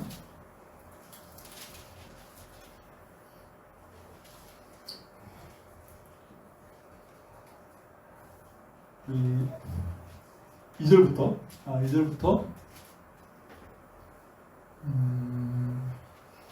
11절까지 같이 한번 읽어볼까요? 마태복음 11장 2절로 11절입니다. 우리 같이 한번 읽어봅시다. 시작. 요한이 오셔서 그리스도께서 하신 일을 듣고 제자들을 보내어 예수께 여짜오되 오실 그이가 당신이 오니까 우리가 다른 일을 기다려 오니까. 예수께서 대답하여 이르시되 너희가 가서 듣고 보는 것을 요한에게 알리되 맹인이 보며 못 걷는 사람이 걸으며 나병 환자가 깨끗함을 받으며 못 듣는 자가 들으며 죽은 자가 살아나며 가난한 자에게 복음이 전파된다 하라. 누구든지 나로 말미암아 실족하지 아니하는 복이 있도다 하시니라. 그들이 떠나매 예수께서 우리에게 요한에 대하여 말씀하시되 너희가 무엇을 버리고 광야에 나갔더냐? 바람에 흔들리는 갈대냐? 그러면 너희가 무엇을 버리고 나갔더냐? 부드러운 옷 입은 사람이냐? 부드러운 옷을 입은 사람들은 왕궁에 있느니라. 그러면 너희가 어찌하여 나갔더냐? 선지자를 보기 위함이었더냐? 옳다. 내가 너희에게 이르노니 선지자보다 더 나은 자니라. 기록된 바 보라 내가 내 사자를 내 앞에 보내노니 그가 내 길을 내 앞에 준비하리라 하신 것이 이 사람에 대한 말씀이니라. 내가 진실로 너희에게 말하노니 그자가 낳은 자 중에 세리온보다 큰 이가 있나니 없도다. 그러나 천국에서는 극히 작은 자라도 그보다 크니라. 아멘. 세리온이라는 사람이 등장했습니다. 예수님보다 6개월 빨리 태어났습니다. 예수님과 나이가 거의 동년배입니다. 세리온은 여러분 얼마나 위대한 사람인가 하면 예수님께서 그를 평하십니다. 여자가 낳은 자 중에 세리온보다 뛰어난 사람이 없다라고 말합니다. 여러분 여자가 낳지 않은 사람이 있습니까? 없습니다. 모든 인류 가운데 가장 뛰어난 사람이 세리온이었습니다. 여러분 세리온이 왜 가장 뛰어난 사람입니까? 어떻게 했길래 가장 뛰어난 사람이 되었습니까? 세리온이 회개 세례를 선포했습니다. 회개 세례, 요단강에서 세례를 베풀자 그 지역의 모든 남자들이 다 나와서 세례요한에게 세례를 받았습니다. 세례요한이 우리에게 교회가 구원하는 법을 가르치지 않았습니다. 우리에게 돈 버는 법을 가르치지 않았고 권세를 얻는 법, 명예를 얻는 법을 가르치지 않았습니다. 세례요한이 우리에게 말한 것은 바로 회개 세례입니다. 회개를 선포를 한 것입니다. 왜 세례요한이 가장 훌륭한 사람이 되었습니까? 하나님께로 돌아오는 회개를 선포하는 것이 가장 중요한 일이기 때문에 그런 줄로 믿습니다. 아멘. 가장 중요한 것이 무엇입니까? 하나님께로 돌아오는 것. 가장 중요한 게 여러분 보세요. 이게 보세요. 가장 중요한 게 하나님께로 돌아오는 것. 이 길로 가려고 하는데 회개, 메타노이아, 우리 헬라어로 메타노이아인데요. 메타노이아는 무슨 말인가면 생각을 바꾸는 걸 말해요. 생각을 바꾸는 거예요. 여러분 그런데 구약의 히브리의 그 회개론문 가면 이 테슈바라는 말이에요. 테슈바 여성이고 슈브 남성의 오는 슈브 테슈바 혹은 슈브입니다. 회개입니다. 회개. 이 말은 무슨 말인가면 이 말은 유턴하는 것을 말해요. 유턴. 가는 길이 잘못되었기 때문에 다시금 돌아오는 것을 말해요. 여러분들이 가는 길이 잘못되었기 때문에 다시 돌아오라 말하면 여러분 기분 좋습니까? 안 좋습니까?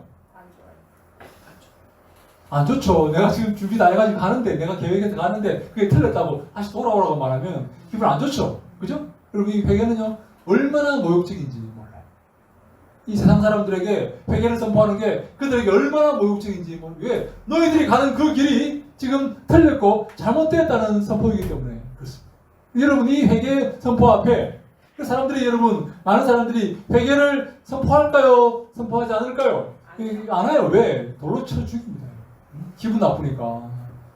그죠? 그리고 그래서 돌에 맞아 죽을까봐 회개를 얘기하지 않습니다.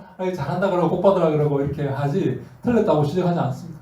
근데요, 세례요한은 담대히 모든 사람들에게 회개를 선포하고 회개 세례를 선포했습니다. 왜? 하나님께로 세상으로 나아가는 게 아니라 죽음으로 사망으로 나아가는 죄악의 길로 가는 게 아니라 하나님께로 유턴 돌아오는 게 가장 중요하기 때문에 세례요한은 회개 세례를 선포했고 그것이 가장 중요하기 때문에 예수님은 세례요한이 여자가 낳은 자 중에 가장 뛰어난 사람이라고 선포했던 것입니다. 사랑하는 여러분, 여러분도 여러분 이웃에게 회개 세례를 선포하고 회개를 선포하시기 바랍니다. 아멘. 하나님께 나오는 게 가장 중요하다는 것을 선포해야 됩니다. 근데요, 이 요한이요 참 훌륭한 사람이었습니다. 회개 세례를 선포하고 사람들을 바른 길로 인도하기 위해서 노력했던 사람이었습니다. 근데 요한이 옥에 갇혔습니다. 네? 왜 옥에 갇혔냐면 헤롯 대왕이 죽자 세 아들이 있었는데 헤롯 아켈라우스, 헤롯 안티파스, 헤롯 필립 세 아들이 그 가나안 땅을 분할 통치를 합니다. 예루살렘 주변의 가장 남쪽은 헤롯 아켈라우스가 통치하고 중간 갈릴리 땅은 헤롯 안티파스가 통치하고 저 위에 빌립보 가이사랴 그쪽은 헤롯 필립이 통치합니다. 헤롯 필립이 자기 이름과 로마 가이사 이름을 따서 도시를 만들어서 가이사랴 빌립보라고 이름을 짓고 그게 많은 우상을 이렇게 세웠습니다. 헤롯 대왕이 죽고 그 세 아들이 가나안 땅을 분할 통치했는데 이 중간에 갈릴리 지방을 통치하는 헤롯 안티파스가 막내 아들 헤롯 필립의 처 헤로디아를 취합니다. 세례요한이 그것을 지적합니다. 너가 동생의 처를 취하는 것이 옳지 않다라고. 야, 정말 세례요한은 대단한 사람입니다. 여러분 어떻게 감히 왕에게 그렇게 이야기하다가 당장 목이 달아날 텐데 그렇게 말하는 거예요. 그래서 이 헤롯 안티파스가 세례요한을 죽이지 못하고 옥에 가둡니다. 사람들이 다 요한을 지지하기 때문에 옥에 가두는 거예요. 근데 옥에 갇히니까 예수님께서 비로소 사역을 시작합니다. 그래서 많은 사람들이 세례요한이 옥에 갇히니까 예수님께서 사역을 시작하니까 예수님이 세례요한의 제자이다 이렇게 생각하는 사람들이 많았어요. 제가 독일에서 공부할 때 저희 선생님이 그렇게 이야기했어요. 봐라, 예수님께서 세례요한이 갇히니까 비로소 사역을 바통 타치한 거 아니냐? 그러니까 예수님은 세례요한의 제자이다 이렇게 말하는 거예요. 요한이 사도 요한이 이렇게 말합니다. 사도 요한이 세례요한이 예수님 보고 나는 저분의 신들매 들기도 합당하지 않다라고 이렇게 고백을 한 거예요. 무슨 말입니까? 사도 요한은 분명히 그것을 알고 있었던 거예요. 세례 요한이 예수님 선생이 아니라 예수님은 따로 하나님 아들로서 사역을 한 분이라는 것을 사도 요한은 알고 있었던 거예요. 근데 그걸 모르는 사람은 그 모습을 보고 세례 요한이 갇히니까 예수님이 사역을 한 것을 보고 예수님이 세례 요한의 제자였구나 라고 생각하고 많은 사람들이 그렇게 주장하고 예수 믿지 않는 사람들도 많이 그렇게 주장을 합니다. 예수님의 신성을 깎아내리기 위해서 그렇게 하는 거예요. 하여간 예수님께서 사역을 하시니까 세례 요한이 옥에 갇혀서 예수님에게 사람을 보내서 제자들을 보내서 물어봅니다. 뭐라고 물어봅니까? 오실 거이가 당신입니까? 우리가 다른 일을 기다려오니까 이렇게 물어봅니다. 이게 무슨 말입니까? 오실 거이가 메시아가 오실 거이는 메시아입니다. 오실 그 사람이 당신 맞습니까? 우리가 다른 사람을 기다릴까요? 무슨 말입니까? 이게 무슨 말이죠? 여러분 이 말이 이해가 됩니까? 무슨 말이에요? 여러분 저처럼 싸우지 말고 이야기를 해보세요. 무슨 말입니까? 가위적 메시아를 찾고 있습니다. 네, 지금 세례 요한은 자기가 기대했던 메시아의 사역을 예수님이 하고 있지 않는 거예요.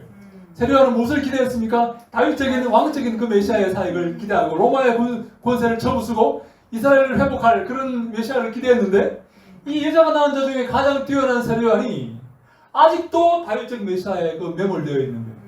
세례 요한은 예수님께서 자기가 갇히고 등장하셔서 로마를 접어쓰고 그들에게 바른 그 이스라엘 백성을 다시 이스라엘을 회복하는 그런 다윗적인 메시아의 모습을 기대했는데 예수님이 했던 일은 뭐라고요? 우리 여기 11장 5절에 나옵니다. 11장 5절을 보니까 다시 볼까요? 6가지 일을 합니다. 예수님께서 6가지 일을 합니다.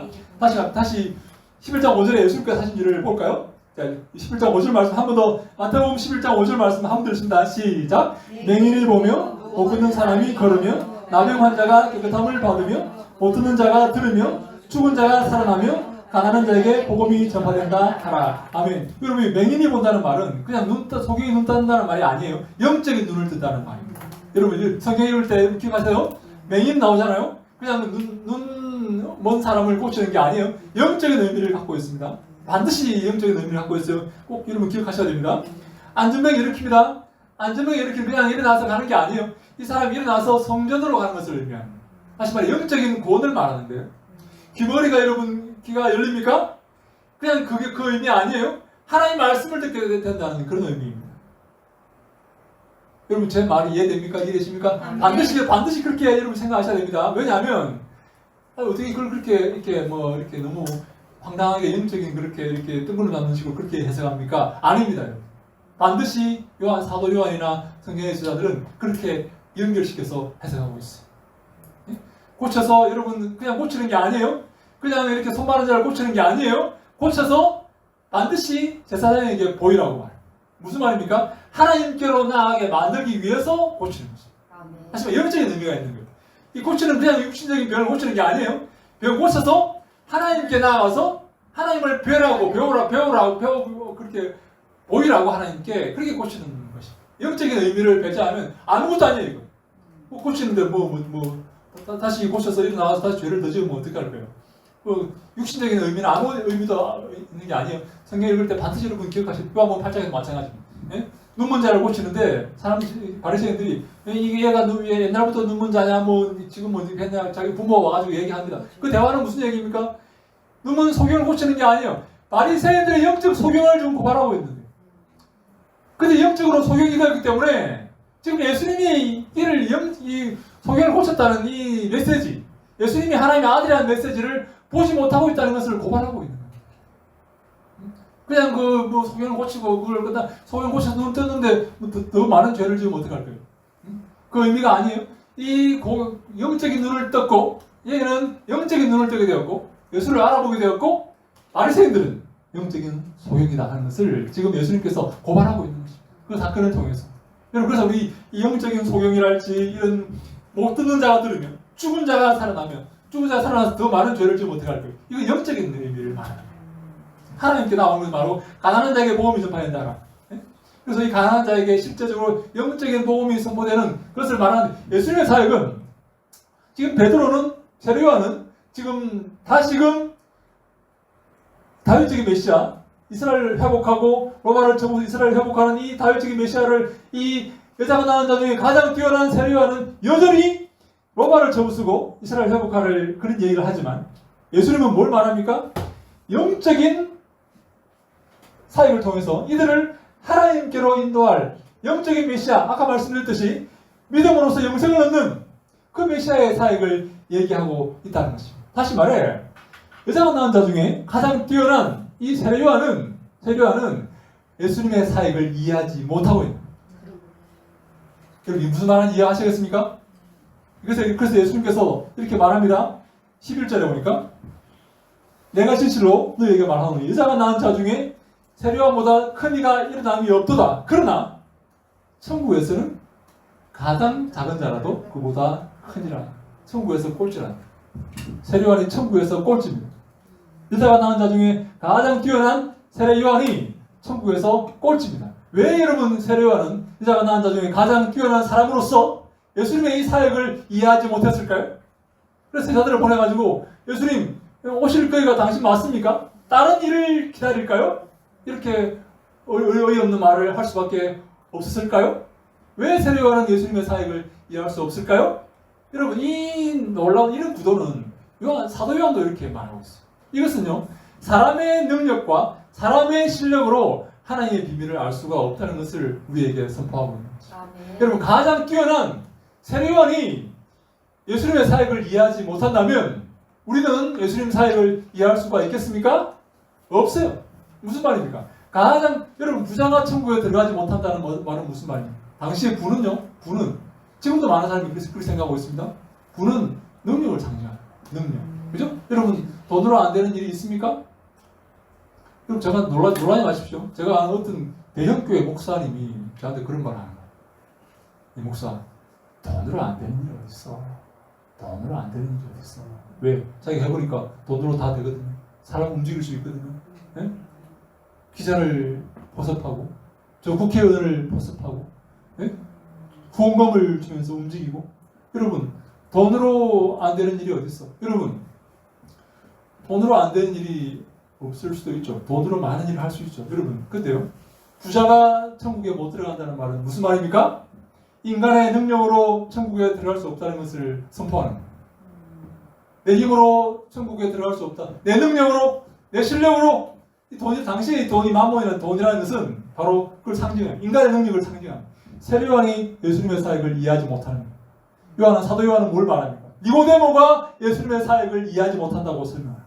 니고데모 무엇입니까? 가장 뛰어난 유대인의 관원이요 이스라엘 선생인 니고데모는 예수님의 사역을 이해를 못해요. 누가 이해합니까? 사마리아 여러분 남편만 5명 있는 사마리아 여인. 여러분 사마리아는요 저주받은 땅이에요. 아십니까 여러분? 저 아수르가 쳐내려와 가지고 사마리아 인구를 몽땅 다 들고 달랑 들어가지고 자기 땅으로 들어가서 인종 학살을 해버렸어요. 인종을 없애버렸어요. 그 태어난 자들을 그 사이에 태어난 자들을 데려다가 달랑 사마리아 땅에 갖다 둔 것입니다. 그래서 모든 이스라엘 백성은 사마리아를 부정한 땅으로 이렇게 생각합니다. 인종이 이렇게 없어져 유대인의 이 적통 그 혈통이 없어져 버렸어요. 여러분 사마리아 사람으로 태어났습니다. 예? 유대인들이 사마리아 땅을 밟지도 않습니다. 우회해서 갑니다. 우회해서 통과하지 않습니다. 예? 그렇게 저주받은 땅이에요. 저주받은 피입니다. 근데요 이 여인은 남편이 땄습니다. 남편이 땄습니다. 그래서 부끄러워서 정오에 물을 기르러 나옵니다. 요한은 무엇을 말합니까? 가장 열악한 상황에 있는 것을 설명하고 있는 거죠. 가장 형편없는 수준의 상태에 있는 것을 설명하는 거예요. 근데요, 이 사람은 예수를 알아봅니다. 아멘. 아멘입니까? 아멘. 누구는 못 알아보는데요? 니고데모는 못 알아보는데, 가장 좋은 조건에 있는 니고데모는 못 알아보는데, 사마리아 여인은 예수를 알아보는 거예요. 여러분, 이것은 뭘 상징합니까? 뭘 상징합니까? 하나님의 은혜라는 거예요. 이 우리 구원은 하나님의 은혜라는 거예요. 아멘. 네, 믿습니까? 세례요한은 예수의 사역을 알아보지 못해요. 그래서 여기 옥에서 제자들을 보내서 물어보는 거예요. 오실 그이가 당신 맞습니까? 다른 일을 기다릴까요? 알아보지 못하는 이 구원에 세례요한은 다시 돌아가려고 해요. 이 식으로 다시 이 구원을 우리는 아가페의 사랑으로 우리를 인도하시는 예수 그리스도의 뒤를 따라서 이쪽으로 가야지.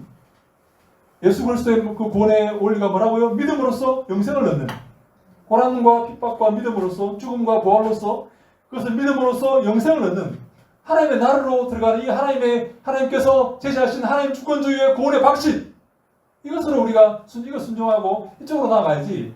많은 요한복음 6장 66절 여러분 꼭 기억하세요. 네? 다시는 뭐라고요? 다 잊어버렸습니까? 네. 따르지 아니야. 따르지 않아요. 어디로 다시는 예수와 함께 다니지 않았다. 그죠? 다시는 예수와 함께 다니지 않았다. 그 누가? 제자들이. 여러분 그런 제자들이 되면 안 됩니다. 여러분 제자라고 하면서 그런 제자가 되면 안 돼요. 네? 다시는 따르지 않고 어디로 갔어요? 다시 돌아가는 거예요.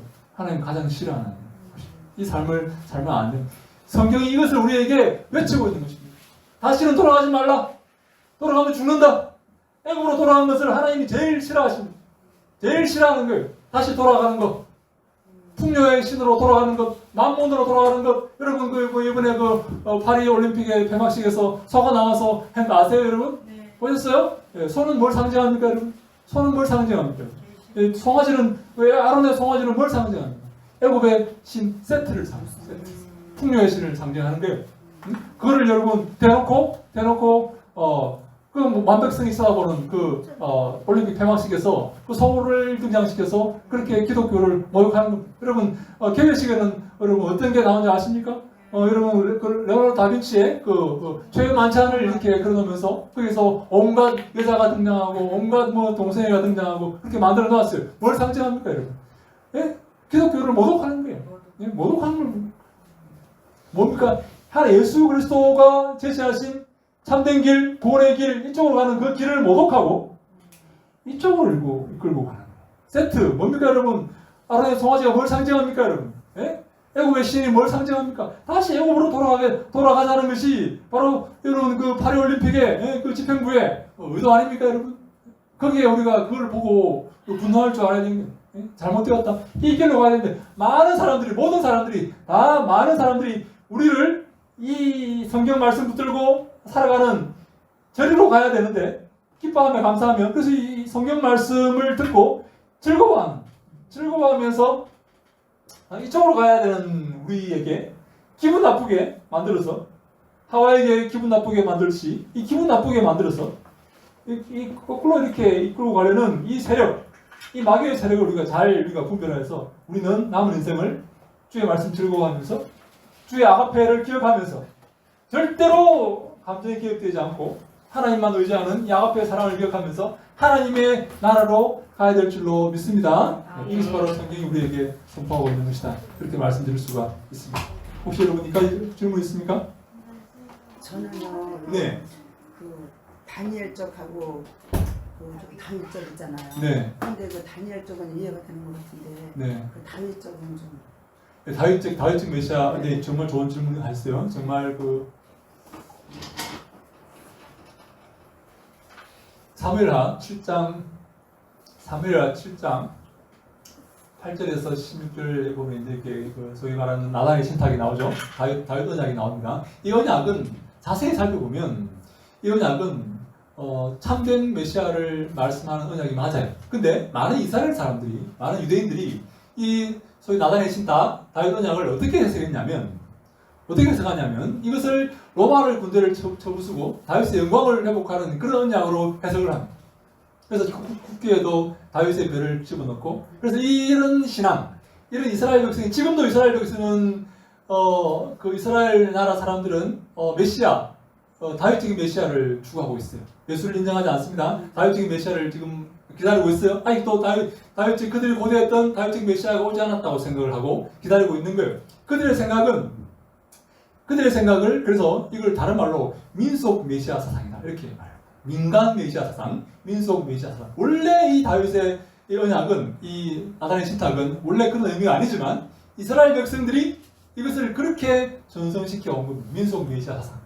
그래서 로마를 쳐부수고 이스라엘 나라를 회복하는 것. 로마를 쳐부수고 로마가 이스라엘 식민지로 통치했죠. 로마를 쳐부수고 이스라엘 나라를 회복하는 것. 이것이 그들의 민간 메시아 사상이었어요. 이것을 내가 일명 다윗적인 메시아 사상이다 이렇게 표현하는 것입니다. 이 로마를 접수고 그들의 나라를 회복하는 이 사상, 이것을 그들이 붙들고 있을 때 예수님께서 이 사상이 잘못되었음을 고백하고 선포하고 이 다니엘적인 메시아 사상을 전합니다. 고난받고 십자가에서 죽어서 사흘 만에 부활해서 영생을 얻게 만드는 이 사역을 위해서 예수님께서 오셨다는 것입니다. 이게 바로 예수님께서 우리에게 지금까지 줄곧 선포하신 그런 복음의 내용입니다. 복음의 내용인데 많은 사람들이 이스라엘 사람들이 잘못 생각하고 있는 거예요. 세례요한도 잘못 생각하고 예수님이 승천하기 직전에 제자들도 주님 나라 회복하실 때가 언제입니까? 라고 물어봅니다. 교수님 그 쿨란 공동체조차도 네. 지독하게 그렇게 말씀 위주로 살았던 분들을 알고요. 네. 요한이 거기 출신이잖아요. 네, 그렇게 볼 수 있죠. 마찬가지로 분별을 세상 사람들이랑 못한 거랑 똑같은 거예요. 그렇죠. 예, 예수 그리스도를 이 다니엘적인 이 메시아, 다시 말해 고난과 죽음과 부활과 그걸 통해 영생을 선물하는 이 다니엘적인 메시아로 그 사람들은 이해하지 못한 것입니다. 뭐 한 거예요? 근데 동굴에서 교수님 제가 한 가지 네, 네, 네. 물어봐도 됩니까? 예, 저도 이제 지금 교수님 하신 말씀대로 예, 요한 마지막에 요한이 그리 했던 걸 그렇게 듣고 이해를 했는데 네, 요 한 몇 년 사이에 어떤 분의 강의를 들으면서 그분은 그렇게 푸시더라고요. 여자가 남자 중에 세례요한보다 더 큰 자가 없다. 그러니까 이 땅에서의 사람들 중에서 가장 쉽게 말하면 영성이 태어날 때부터 그랬고 세례요한의 삶도 그랬고 네, 정말 하나님의 사람으로 살아갔다.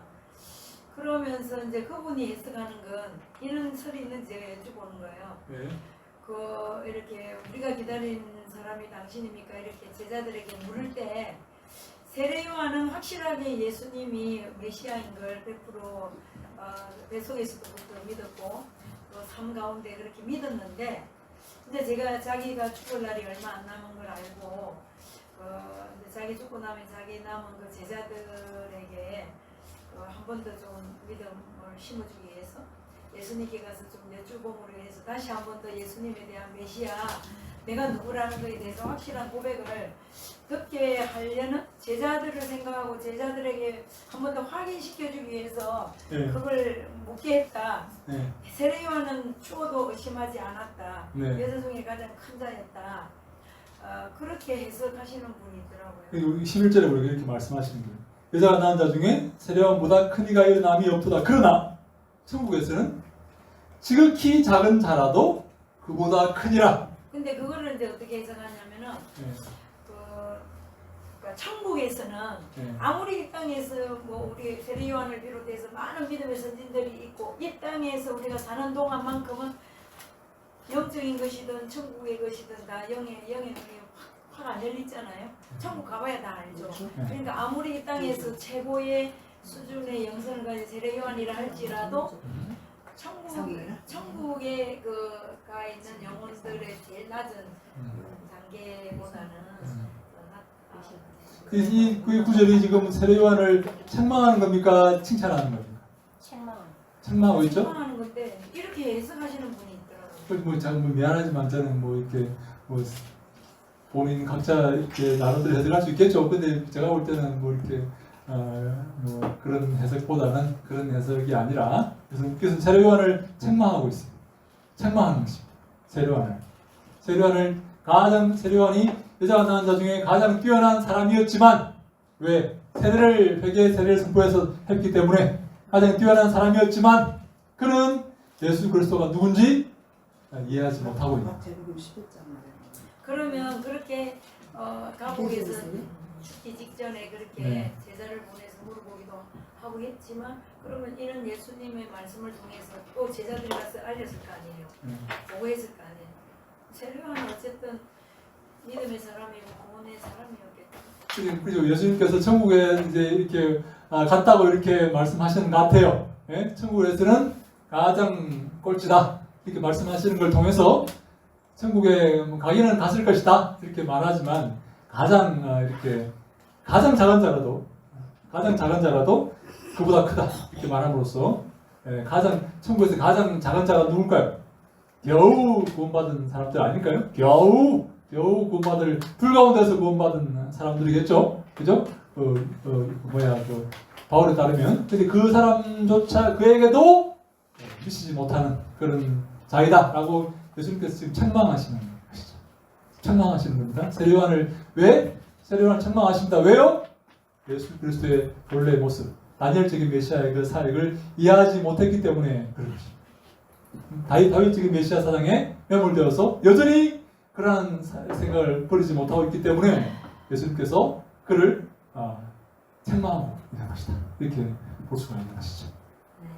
네. 그 시절의 사람들을 보면 네. 세례 요한 같은 경우에는 약간 금욕주의처럼 이렇게 했었잖아요. 네. 광야에서 살면서.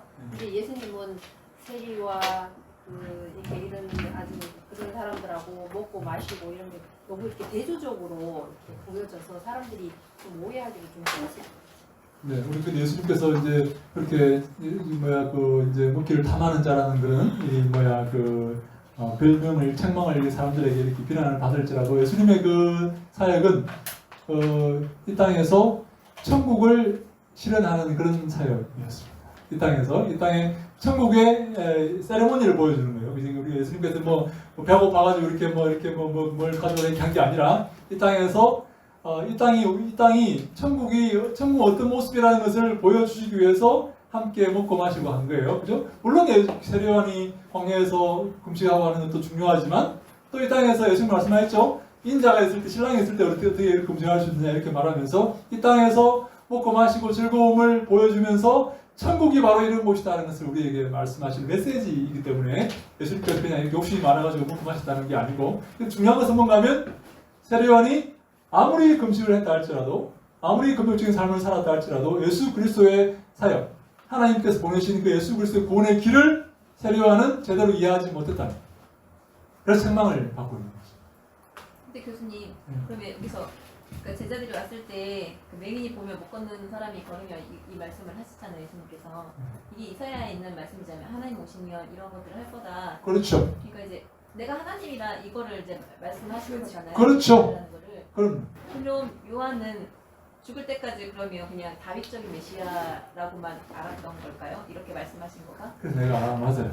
그런 좋은 질문인데 제가 왜 그 요한이 구원을 받았을까요? 못 받았을까요? 할 때 구원을 받았단 말이에요. 받았다고 볼 수 있는 게 천국에서는 이렇게 말해요. 예수님께서 천국에서 제일 꼴찌지만 천국에 들어갔다고 이렇게 예수님께서 말씀하시는 것 같아요. 제가 볼 때. 그래서 요한이 아마도 이렇게 살로메 때문에 이렇게 목이 땡강 이렇게 잘리겠지만 어쨌든 간에 예수님이 하나님의 아들이고 하나님이라는 것을 고백했을 때 그때는 당신은 이해하지 못했겠지만 언젠가는 이해해서 천국에 들어갔다고 이렇게 볼 수 있다. 그렇게 보는 게 가장 합리적이지 않은가라고 생각을 합니다. 네, 예수님께서 말씀하신 이 말씀은 바로 이사야서의 그 하나님의 통치가 임할 때 이루어지는 그것을 우리에게 말하고 있어요. 다시 말해 무슨 말입니까? 내가 하나님이라는 것을 예수님께서 선포하고 있는 거예요.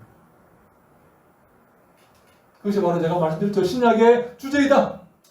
신약의 주제가 바로 예수가 하나님이다 하는 것입니다. 왜 끊임없이 하고 계시는 거예요. 그래서 모든 이단은요, 예수가 하나님이라는 것에서 다 걸러집니다. 예수를 하나님이 믿는다는 사람들은 많아요. 근데 예수가 하나님이라고 말하느냐 그렇지 않느냐를 여러분 보셔야 돼요. 여러분 요화적인 여러분 우리 집 옆에 큰 그 센터가 있습니다. 한국에서 제일 큰 센터가 있습니다. 어마어마한 주중에 어마어마한 차들이 그게 이렇게 어마어마하게 크게 지어놨어요. 그 사람들은요 예수를 믿는다고 말해요. 예수 믿으라 말하면 예수 믿는데요. 근데 예수를 하나님으로 믿느냐라고 물어보세요. 그럼 반드시 물어보셔야 됩니다. 예수를 하나님으로 믿느냐라고 물어보세요. 그건 동의하지 않습니다. 예수는 하나님의 아들이고 하나님보다 낮은 존재이고 실패했다는 등 뭐 이런 내가 대신 왔다는 등 뭐 이런 따위를 하고 있어요. 네? 그 여러분 신천지나 이런 다 문서명이나 다 그렇게 말하고 있습니다. 오케이. 네. 또 질문 있습니까? 네, 여러분 오늘 좋은데 여러분 수고하셨고 함께 한번 기도합시다. 한번 우리 기도합시다. 우리 예수 오늘 우리 말씀을 통해서 오늘 우리 마지막 날이죠?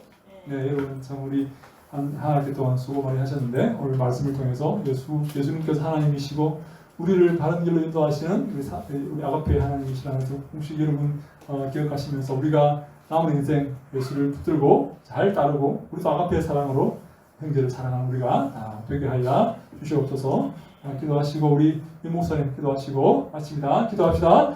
아버지 하나님 감사합니다. 저희를 사랑하셔서 저희를 인도하시니 감사합니다. 주님의 사랑으로 저희를 하나님이여 저희들 잘 한 주간 동안 한 학기 동안 잘 수업하게 하시니 감사합니다. 하나님 저희를 붙잡으시고 인도하시고 축복하여 주시옵소서. 하나님이여 예수 그리스도의 뒤를 따르고 그 참된 말씀을 이해하고 하나님 아버지여 저희들 아가페의 사랑으로 이웃을 사랑하는 저희 모두가 다 될 수 있도록 저희들 축복하시고 함께하시고 인도하여 주시옵소서. 사랑하는 종들과 함께하시고 붙잡아 주시고 은혜로 충만케 하시고 그들의 삶을 주관하셔서 하나님이여 그들의 사역과 삶을 통해 크게 영광받아 주시옵소서. 그들을 보호하시고 인도하시고 아버지 좋은 사람들을 만나게 하시고 좋은 환경 가운데서 늘 주를 찬송하며 기뻐하며 감사하며 주를 즐거워하는 우리 모두가 다 될 수 있도록 하나님이여 도우시고 인도하시고 축복하여 주시옵소서. 할렐루야. 사랑의 아버지 하나님 감사합니다. 이번 학기 한 학기 동안도 우리 고린도전서 강의를 통하여서 이용진 교수님의 강의를 통하여 참으로 아버지 진리를 알려주시고 예수 그리스도에 대한 바른 신앙을 알게 하시며 아버지 또 고린도 교회 성도들의 신앙의 모습을 통하여 또한 아버지 저희들을 알게 하시고 저희들을 아버지 하나님이여 참으로 주님 앞에 더 올바른 마음과 중심과 아버지 자세로 나갈 수 있는 귀한 아버지 가르침에 감사를 드립니다.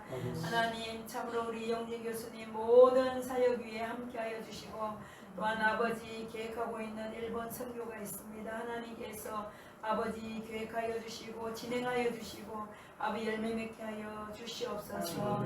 참으로 감사합니다. 우리 신학교 이번 한 학기 이제 마지막 아버지 시간을 또 다음 주가 되면 종강을 합니다.